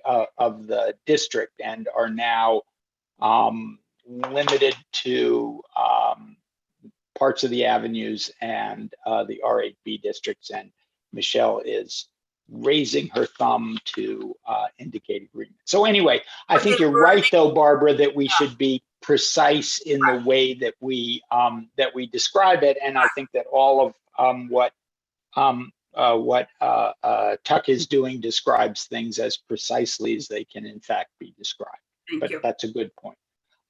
Sherry, who is almost done now. I think very good points have been made, and certainly we will be continuing this conversation after we see Tuck's report. So I respectfully suggest that we move on to the next topic. We have a lot more things to do tonight. Okay, yes, I think that's a lovely idea. Elizabeth, I think you're up next, although I have no idea what you are up to. Yes, and we are in a very awkward position discussing this. The representative of the Department of Buildings isn't coming. He sent us a letter about 2.5 seconds before the meeting saying that they're standing by their decision to approve the safe haven as being as of right. Being as of right means that it is a under the zoning resolution. Oh yes, this is what they've sent, but it includes case law. I don't believe we can all that satisfactory comment on this, but the reason both Will and I sent people the zoning resolution, the use groups. The use groups they claim to come under are a transient hotel or an ambulatory nonprofit, an ambulatory community facility. They have a lot of reasons, some of which we're going to have to look up to verify, but I don't see how at this stage we can consider this, including the attachments of the Department of Buildings' reasoning. It's put us in a very awkward position. But one of the things we could consider is asking them to audit the application and giving them the reasons that we do not see that it fits into the definition of a transient hotel or an ambulatory non-community facility. But I don't know if anybody has had a chance to I'm sure you haven't, because you couldn't attend the meeting, and I didn't even have time to print it out. So any comments people have, I don't know if you were able in the car to read it or something, Anthony, but yeah, I did. I read it very quickly and superficially, and I guess it is, and I think this gets back to something that we've discussed in the not too distant past, which is the inadequacy of the zoning resolution, and as a consequence, the building department, to actually consider use types and use groups that did not really exist before 1961. And I think that this is another one of those sort of band-aids to promote a good thing by doing something that doesn't fully make sense. But I think we have to look at it more closely and perhaps maybe we want to talk about this in a larger context at a future meeting, because I think that there are weaknesses in the zoning resolution in both use groups and the bulk regulations and the way districts are defined. In terms of mapping, I think one of our favorite examples here is that C84 district of those few blocks around 90th Street. Or it's my favorite example. And so anyway, I think that this is something that we have to read this and sort of look at it more carefully, because there is obviously some kind of case law, because and there wouldn't be case law if someone hadn't seriously objected in the past to this characterization of let's see, how do they describe it? Temporary housing assistance from the city. So anyway, I think that you're right, Elizabeth. I think it's something that we have to look at some more before we can reasonably discuss it. And the we is everybody here. not just committee members, but even members of the public. Okay. Yeah, I think perhaps we should take it up next month, but I think in order that they don't approve it, to give ourselves the time, I hope we will write a letter. Not write a letter, but request an audit, because we don't. We find the explanation troubling or something of that nature. But we have the right to ask an audit, and I think we should do that and prevent them going ahead without us studying this. Michelle? Yeah, I was going to say we definitely should request an audit. However, I'm looking, I can't read it because it's too small on the page, but I'm looking at one page with 3 paragraphs highlighted in blue.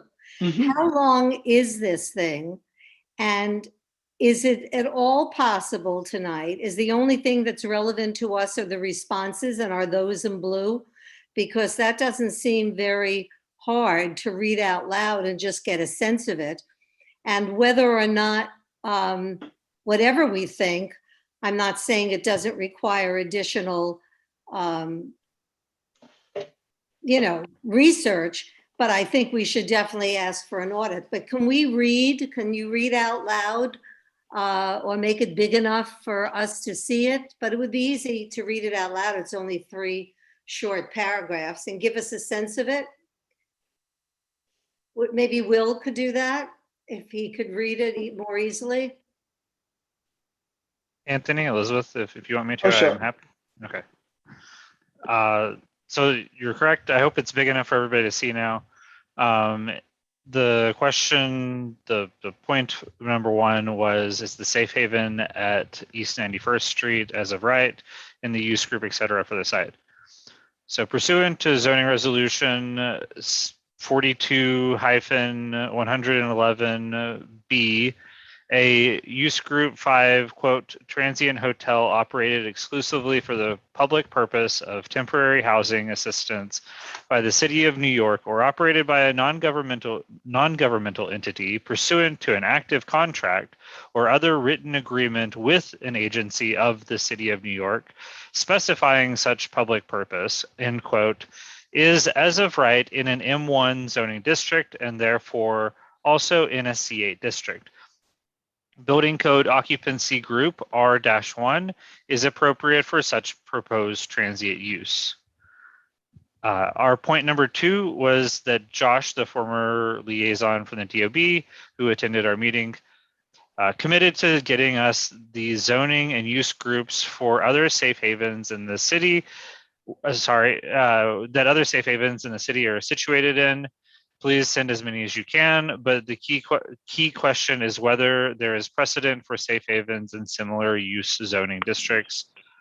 Their response: the principle is established by the following legal decisions. 1, Chelsea Business and Property Owners Association, LLC versus the City of New York, 107 AD 3D 414, parentheses, New York Appellate Division, First Department, 2013, in parentheses, and number 2, New York City Board of Standards and Appeals Resolution Calendar number 189-10-A, parentheses, 127 to 131 West 25th Street, Manhattan, in parentheses, note that the I believe that's appellate division decisions arose from an Article 78 action that challenged the BSA resolution.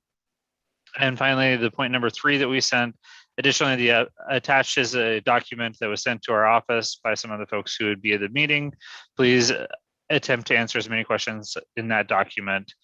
Based on the text of this is their response, based on the text of the zoning resolution, The case law cited above and the information provided by the applicant and the Department of Social Services, the DOB stands by its approval of the applicant's classification of its facility as a use group 5, quote unquote, transient hotel operated exclusively for the public purpose of temporary housing assistance by the City of New York or operated by non-governmental entity pursuant to an active contract or other written agreement with an agency of the city or state specifying such public purposes.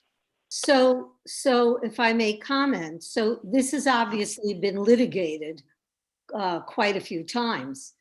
Having said that, that doesn't mean, well, we could probably find attorneys that will disagree with each of these points, but we are not in a position to litigate. So, nor do we ever participate in litigation. So that's not our role. But I think by asking for an audit, we can certainly put the DOB and DSS on alert that this is not sitting well with us. Maybe this will lead to the ability to put additional restrictions on them in terms of public gathering or anything like that. We do feel, as our resolution affirmed, that it does serve a purpose in our district, that it serves a public use.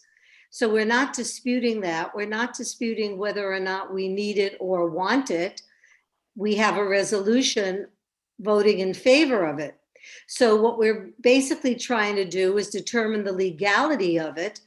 They have some case law that defends their position. We're in no position to litigate, to dispute their position, but the best we can do is call attention to the fact that we have concerns. And I think by asking for an audit, which I believe we can do with a letter, Russell, if you can say that as opposed to a resolution, then that could just show that we're putting extra scrutiny on the zoning and the legality, and that we'll be watching it very closely, and it'll buy us some more time. So I think we should do that. If I'm sorry, Elizabeth, if I can just comment.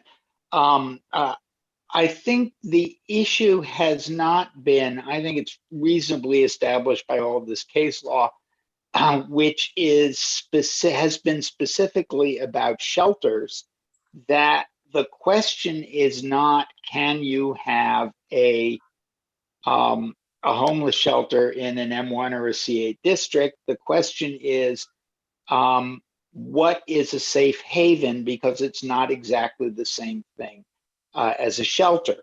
And I think that the essence of that difference is that they're transient accommodation is less than 30 days. That's defined in the multiple dwelling law and again in the building code. Specifically when asked, and again, no, this is now going back to February, and if I sound annoyed, it's because I sort of am. We specifically asked in February, what did this mean? And the people from Goddard said, quite appropriately, that the stay was effectively indeterminate. This was for people who needed a place to go and who would eventually move from the safe haven to other kinds of more, quote, permanent housing. But there was no sense that they would, and again, appropriately, that people would be thrown out after 30 days. And I think the problem isn't so much that this is a bad idea. The problem is, and then I'll stop saying it tonight, that the zoning resolution and the building code and the multiple dwelling law do not have a mechanism to properly legally describe this kind of activity. And so as a consequence, we're all sort of left here feeling as though there is something not quite perfectly right about the legality from a building department or building code or zoning standard. to this, even though it is appropriate and a good idea, air quotes, good idea. Anyway, so I'm gonna stop beating that I horse. think. Oh, sorry. I think that because we often try to defend the provisions and the protections of the zoning resolution, when we like somebody, we can't decide we'll let you slip by through when you really don't obey the law. I don't think we can. This is double negative, but anyway, not defend what we believe is the accurate interpretation of the zoning resolution. And if they're not as of right, and they have the opportunity to ask for waivers, rezoning, there are plenty of opportunities that they can pursue. But I think we weaken our position if we don't take a strong defense of the terms of the zoning resolution. Okay, Russell? Thank you. So the okay, so there's a few things I guess I want to say. First of all, the cases that they cite in the second blue paragraph, if you plug the citations into Google, you can actually find them reasonably easily. So I don't expect folks to do that in the course of this meeting, but for people who are curious, if you type in 107 83rd 414 into Google, you'll come up with the appellate division decision.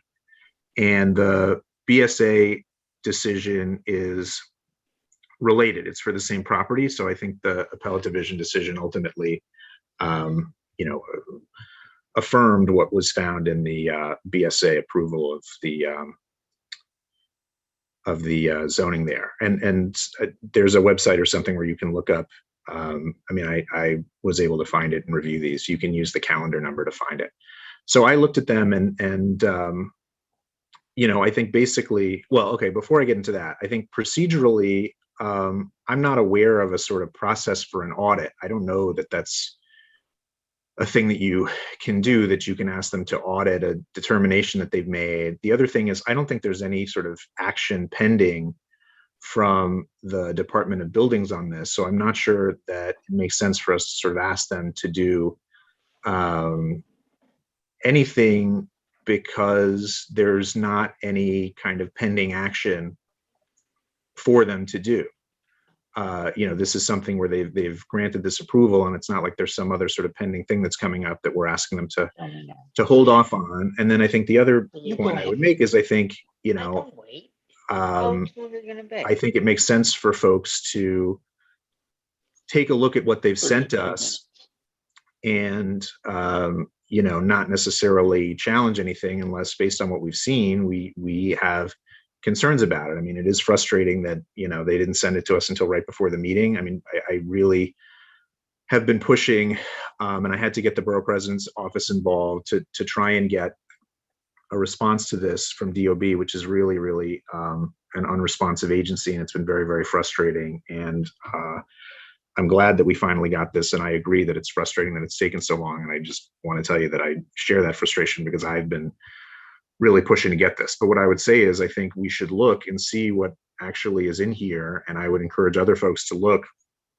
at what the cases say before and determine whether, based on the information that we've gotten, we still have or people still have concerns about the land use for this. What I would say is, I did take a look at it. I'm not a zoning attorney or a zoning expert, in terms of the boards of standards and appeals and that kind of thing. But, as I understand the BSA decision, it basically said that the zoning resolution governs, and the definitions in the zoning resolution govern, and that shelters of the kind that were described in that decision meet the definitional requirements of the zoning resolution. And there actually were arguments made based on the multiple dwelling law and other administrative provisions, and what the BSA found was that basically, you got to look to the zoning resolution, and these other administrative provisions aren't really land use provisions, strictly speaking, and they're put into effect for different purposes. And so for that reason, they wouldn't countermand what the zoning resolution says. Now, again, that's my understanding of what they wrote. Everybody else, go ahead and by all means look at it and read it and see what you think. But I think the question really is, before we take any action, I think we should look at, these legal precedents that have been affirmed by the appellate division, which, for those who don't know, that's the highest court that you get an as of right appeal to. There is one level higher that it's possible to appeal to, which is the Court of Appeals. But the Court of Appeals only hear, they're kind of like the U.S. Supreme Court. They only hear certain cases if they decide to hear them. By and large, they most cases, if you're appealing, you can't get past the appellate division. So the appellate division is pretty weighty. So all of that is to say, I don't think, until we've evaluated what's in here, I don't think there's sort of further action for us to take, particularly in the absence of any kind of pending action from DOB. And the other, I guess, last thing I would say is just, I think Anthony hit the nail on the head here in terms of saying that, this is ultimately, we've got a zoning resolution that is what it is, and it's somewhat outdated and hasn't been updated in a while. And, what do you do when you have things that don't fit neatly into a category, and you have to try to adapt the zoning resolution to that? I think you have to be, maybe creative and flexible, and basically come up with sort of which is what I think they do. You try and sort of think of what the most apt thing is, or you use the definitions and see if they apply, and you just sort of do your best. So obviously there's no safe haven category or even a shelter category, but in any event, I think all of that is just another important thing to consider here. So those are the points that I wanted to make. The zoning resolution use group 3, which is not available on this site, lists what this is, which is a community facility with sleeping accommodations. So that point, yes, sorry, go ahead. In my view, is a simple thing that it does fit into.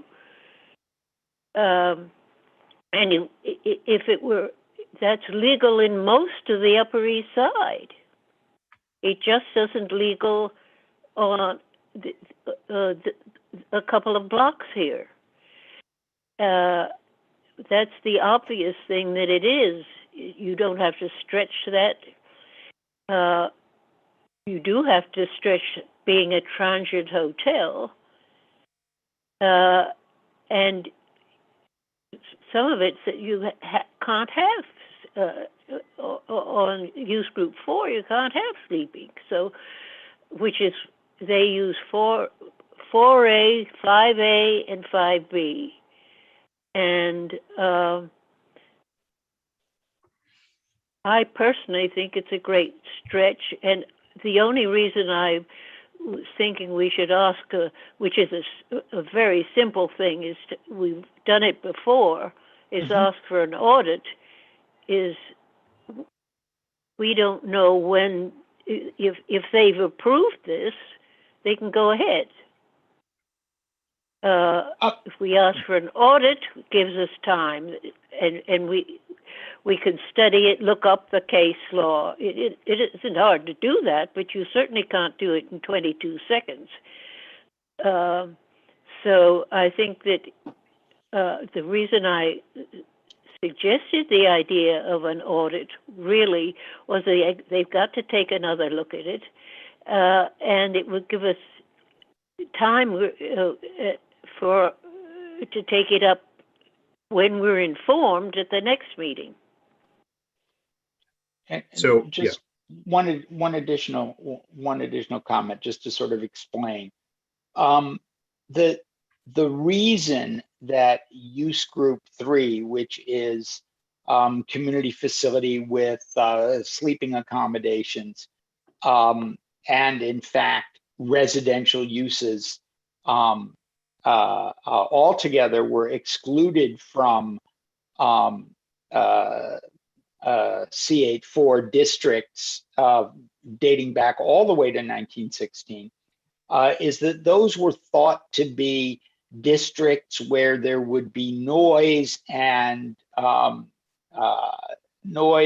odors and noxious fumes, similar to, but not quite as terrible as manufacturing.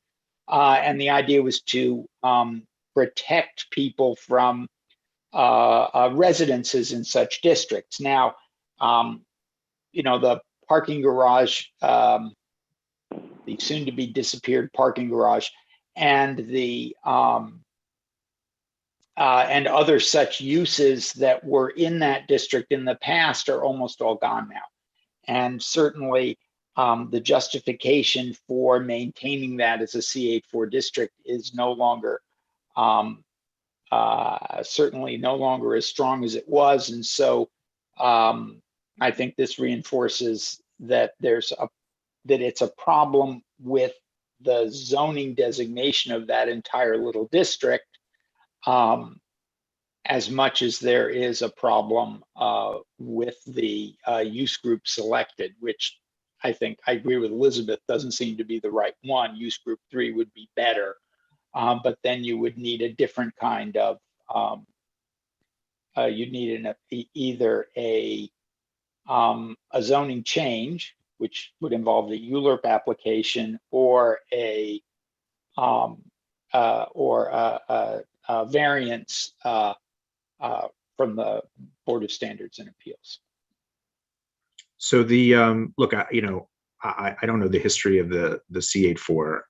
It's not clear to me, though, that in light of what's on that block, that it's not appropriate to have a C84 there. But setting that aside, I think on the question of use group 3 versus use group 4, one of the other points that's discussed in the BSA decision is that argument.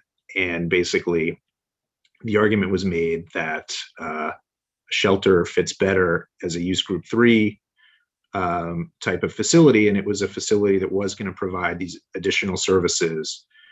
I don't know if that's typical of a normal shelter or not, but one of the arguments that was made was this is going to be providing these additional services. It fits within use group 3, and because it fits within use group 3, it shouldn't be use group 5.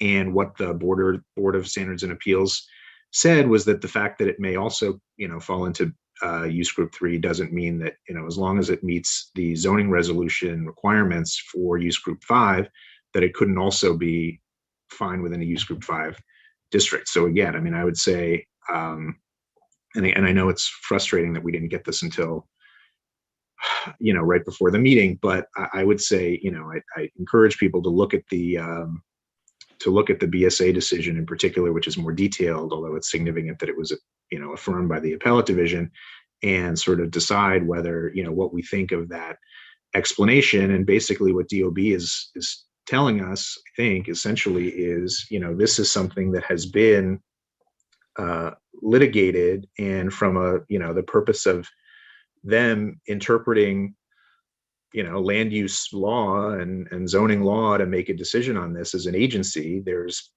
sort of applicable precedent here, essentially, that they've relied on. And then the other point that I think is relevant is, I guess it's the point that's made in the first and third paragraphs, which is to say that this is typically how they zone things like this. So, again, I'm not an expert on this stuff, but I would say that I think, the questions that folks have, this is the response to that we've gotten. And I think the case does address a lot of the points that people have raised. And I would say that, I think it makes sense to sort of take a look at that and see what people think, and then sort of take it from there. I mean, we've now, took us longer than it should have, but we now finally have the substantive response, I think, to the questions that we had that we've been waiting for a long time.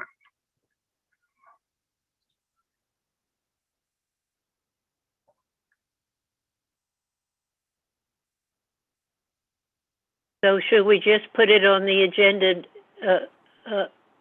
of next month and not take any action to make sure that, I mean, it'll be moot if they go ahead and start doing it. So I think, I guess we can, I haven't checked. They recently were under a stop work order because of some construction related thing. I don't actually know if that's still the case. Maybe I can look it up here, but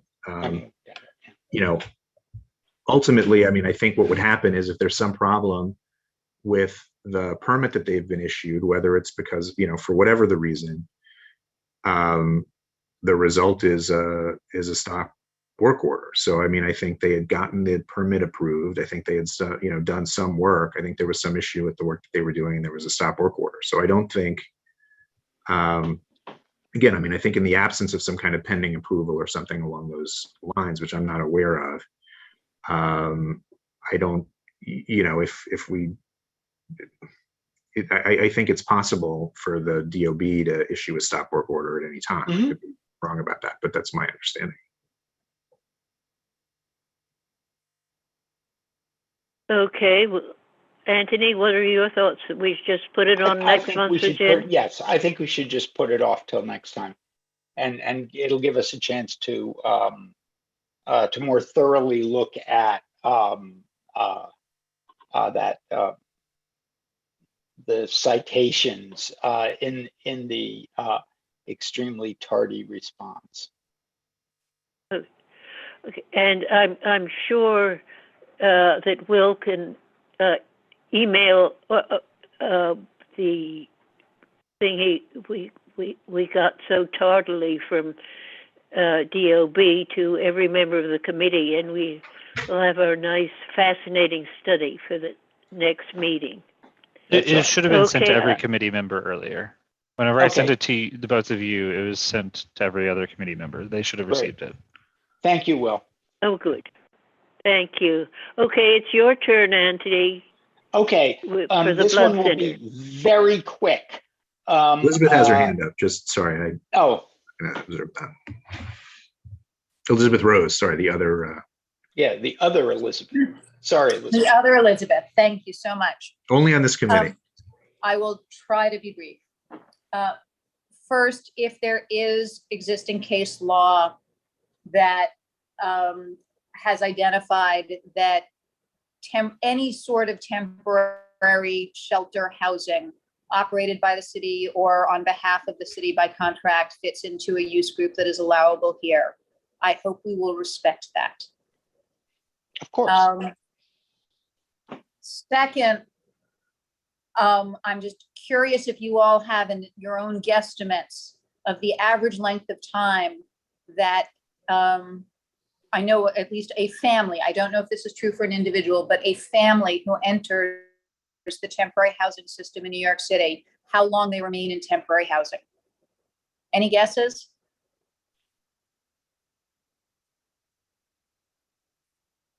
No. It's 18 months is the average. Average.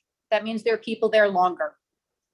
The notion that we as a community might argue that something should not be allowed because the maximum length of time for temporary shelter is 30 days is just really out of touch with reality. And obviously it's really hard to change text and language, but that is also in part why the city's services have so languished in so many ways over the years, that we just don't recognize and see change that is around us.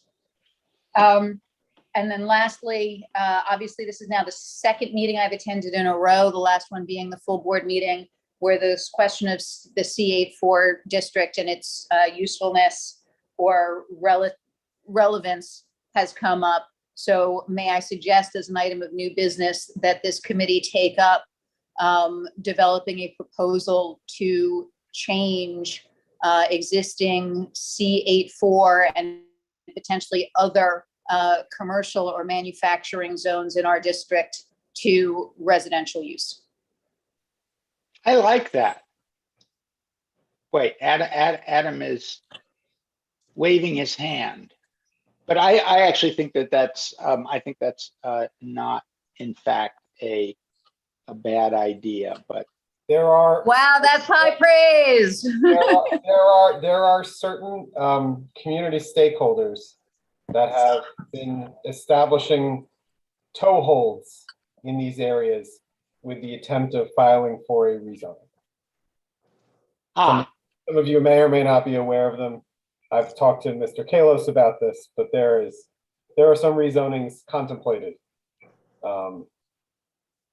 in C8-4 zonings in the mid-90s. And I'll leave it at that. Thank you, Adam. I am encouraged by that. Elizabeth, I think though, just to respond a little bit to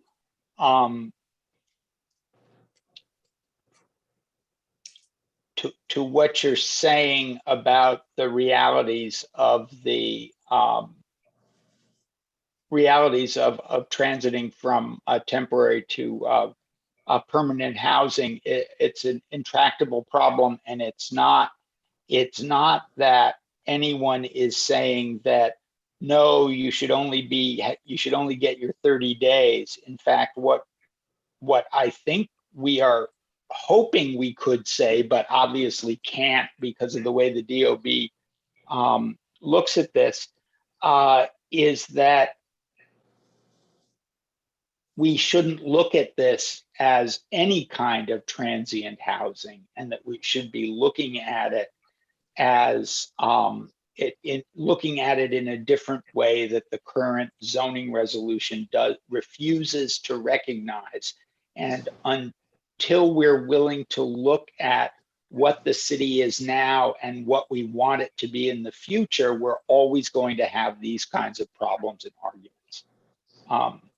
And I think just to move on ever so slightly, I'm sorry, Barbara and Rita, but to move on ever so slightly to the Blood Center tower. The Blood Center was approved last week, the proposal for their unconscionable, oh no, that's editorializing, their rezoning and application for a number of special permits based on that rezoning was approved by the City Planning Commission by an 8-2 vote, and now goes before the City Council, who have 50, that's 50 days to decide whether or not such a thing should go forward to the mayor. Wheels move very slowly unless things move very slowly in the city unless there are powerful forces interested in having them move quickly. And I think that as Paul Selver said, the Blood Center application is about 2 years old. I think he said two or 3 years old, and that's about average. That seems pretty fast compared to altering the zoning resolution to somehow accommodate homeless people. So anyway, so they've got 50 days. It's now, it was last week, so they have more or less 6 weeks. City Council has more or less 6 weeks to vote on this, which will be sometime, I guess, in November. Elizabeth. Okay. The next one is the update on Lennox Hill Hospital's proposal. And the news is that there's no news. We were told that they were just about to start ULURP, but they aren't. I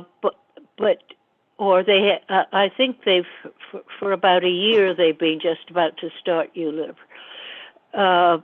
But that's still the story, and that's the proposal at Lennox Hill Hospital. They've taken out a couple of years ago the horrible proposal for the 500-foot tower on Park, but they have a very fat and illegal building proposed for Lexington.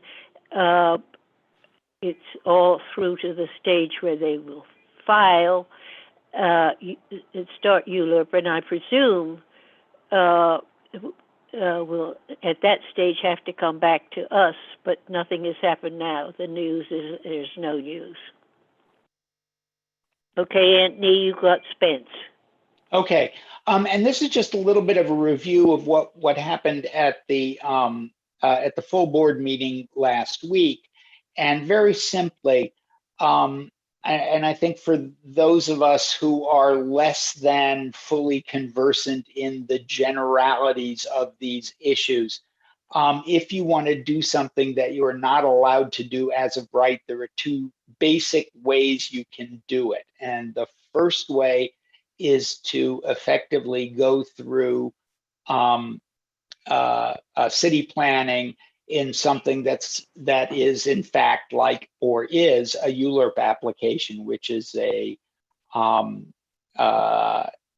involves some change to the zoning resolution, whether it's to rezone a particular lot or a group of lots, blocks, or in fact to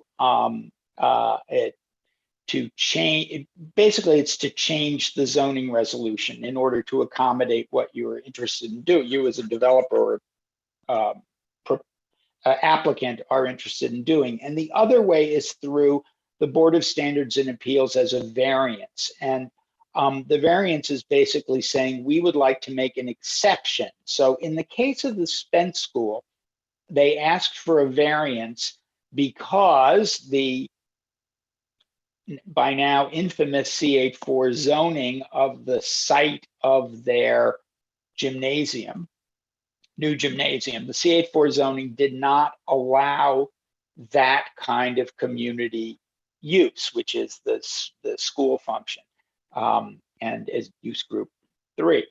And so I think it was use group 3, yeah. And so the Board of Standards and Appeals granted the variance to allow Spence to build a building that fit well within the allowable bulk for a community facility on that lot, but allowed them the change of use. Now, Spence was approached, I suppose, by their neighbors who were the former Avis Garage. The Avis Garage is at least supposedly going to be torn down and replaced with a luxury storage facility. Anyway, a storage facility that we were told last week was not too bad looking. And since Spence had some extra floor area available to them, they sold through the process of zoning lot mergers, sold the extra square footage to the storage facility people. And this is something that happens a lot and is, as far as these things go, pretty normal. There were certain objections made to the fact that there is additional floor area, and it is possible in the future that that the owners of the storage facility and Spence could in fact sell to somebody else who could then build something that would be another 20,000 square feet larger, although it was explained that the extra floor area is only available to a community facility. But I think the point of all of this is that sometimes we get these things and we don't have enough information, and it would have been useful had we had let's see, maybe a more extensive presentation of the issues, both the underlying issues and the new issues from Shelley last week. And I think that certainly it is partly our responsibility as committee members and board members to be as well educated as we can be on at least the basic ins and outs of the manipulation of the zoning resolution.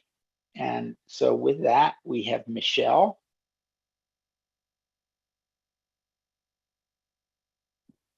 Yeah, so I had asked Shelley a question at the meeting, and I'm not sure I got a real answer.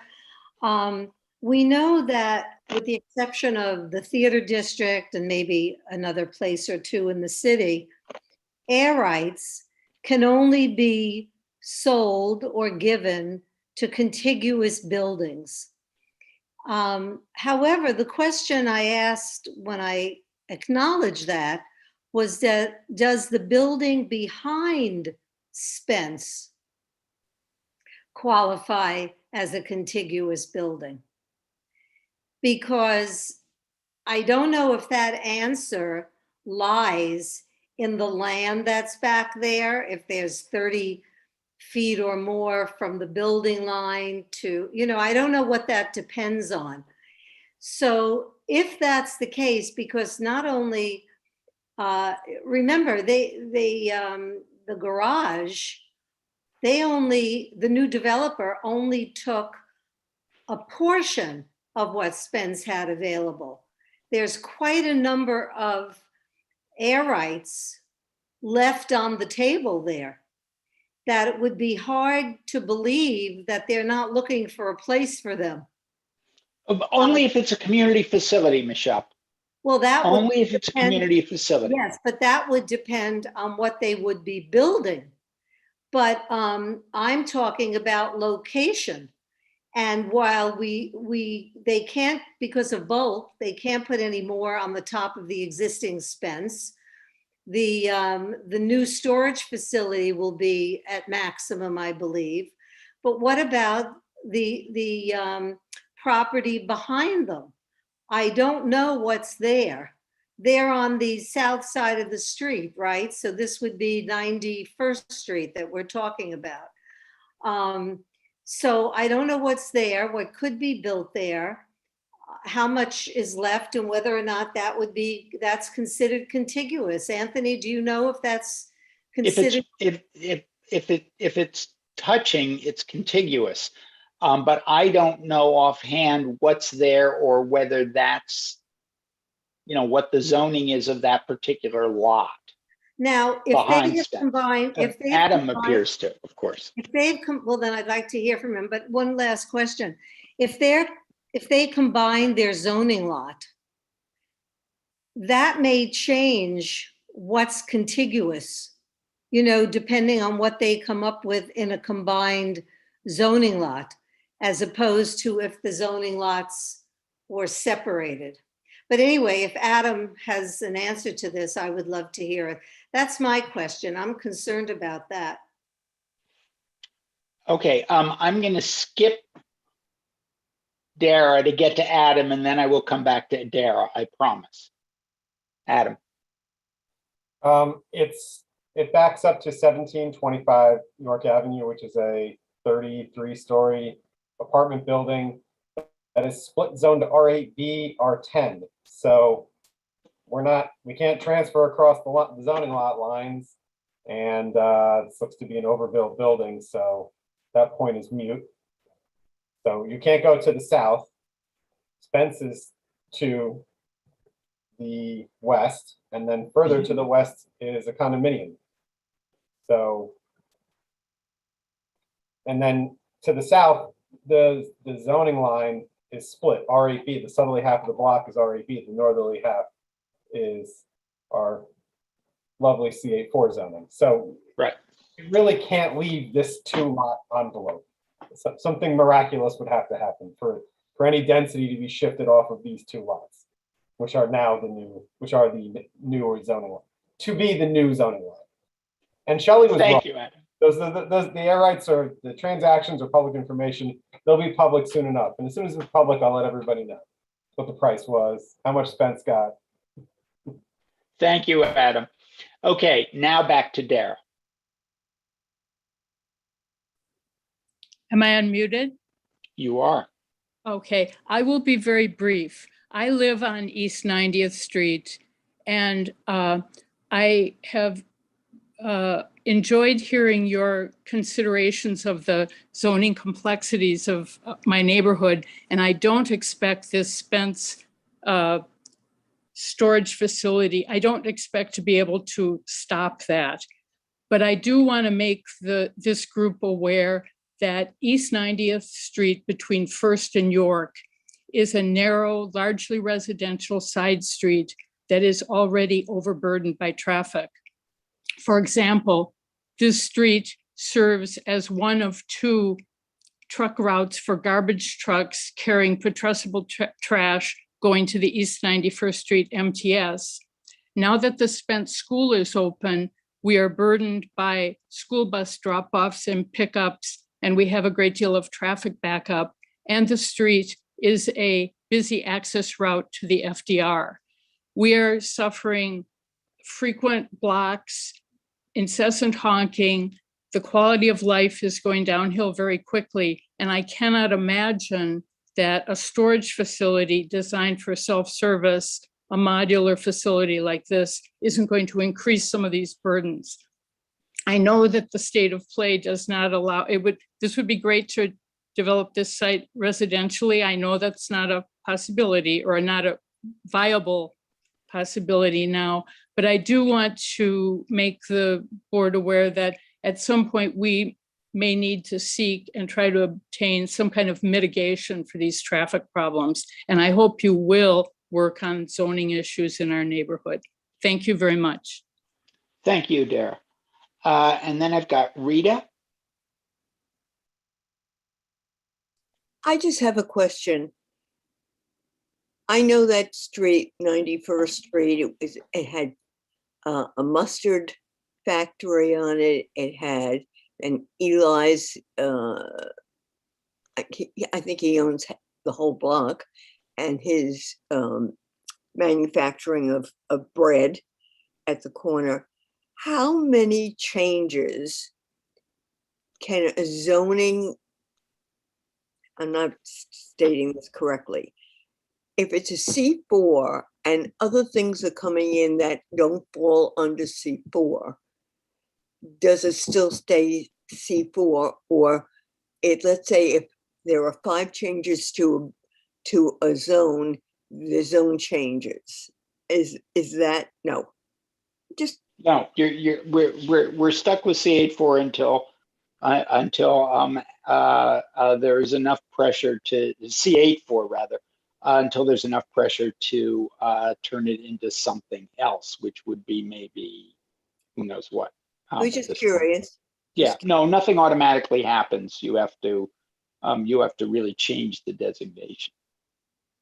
You get sort of pre-existing outliers in some cases, but otherwise you have to make a real change. Or the question is, how many changes have to happen before you can even request a change? Well, I think given the way that this particular little tiny slice of Yorkville has changed in terms of uses in terms of uses, that it has in fact gone from a row of garages, gas stations. I mean, there used to even be a bunch of gas stations around there. And automotive service facilities. And now that those are mostly, and in fact, soon totally gone, not commercial garages, but it sort of says, well, maybe it is ripe for looking at it and making that kind of change. As Adam suggested, there are some who are interested in doing. And then the question is what it gets changed to, whether it's R8B like the block south of it, or something. Well, I know, Adam, I know. Whether it's R8B or whether it goes to something that's more like an R10, R9 or R10, which wouldn't actually be inappropriate given what's happening on 92nd Street and above with the Holmes and Isaac's houses. But anyway, the time would be right for that kind of change, I think. And again, not a bad idea. Thank you. Thank you, Rita. And have we come to the end of our agenda? We have. Is anyone interested in making a motion to adjourn? I see Rita, Sherry, Michelle, second by someone. So let's say Rita and motion to adjourn. And Sherry seconding. Yes. Anyone opposed? Is Elizabeth opposed, or is her hand just up? No, I was supporting the motion to adjourn. Okay, so thank you all, and we will see you, if not sooner, next month. Thank you.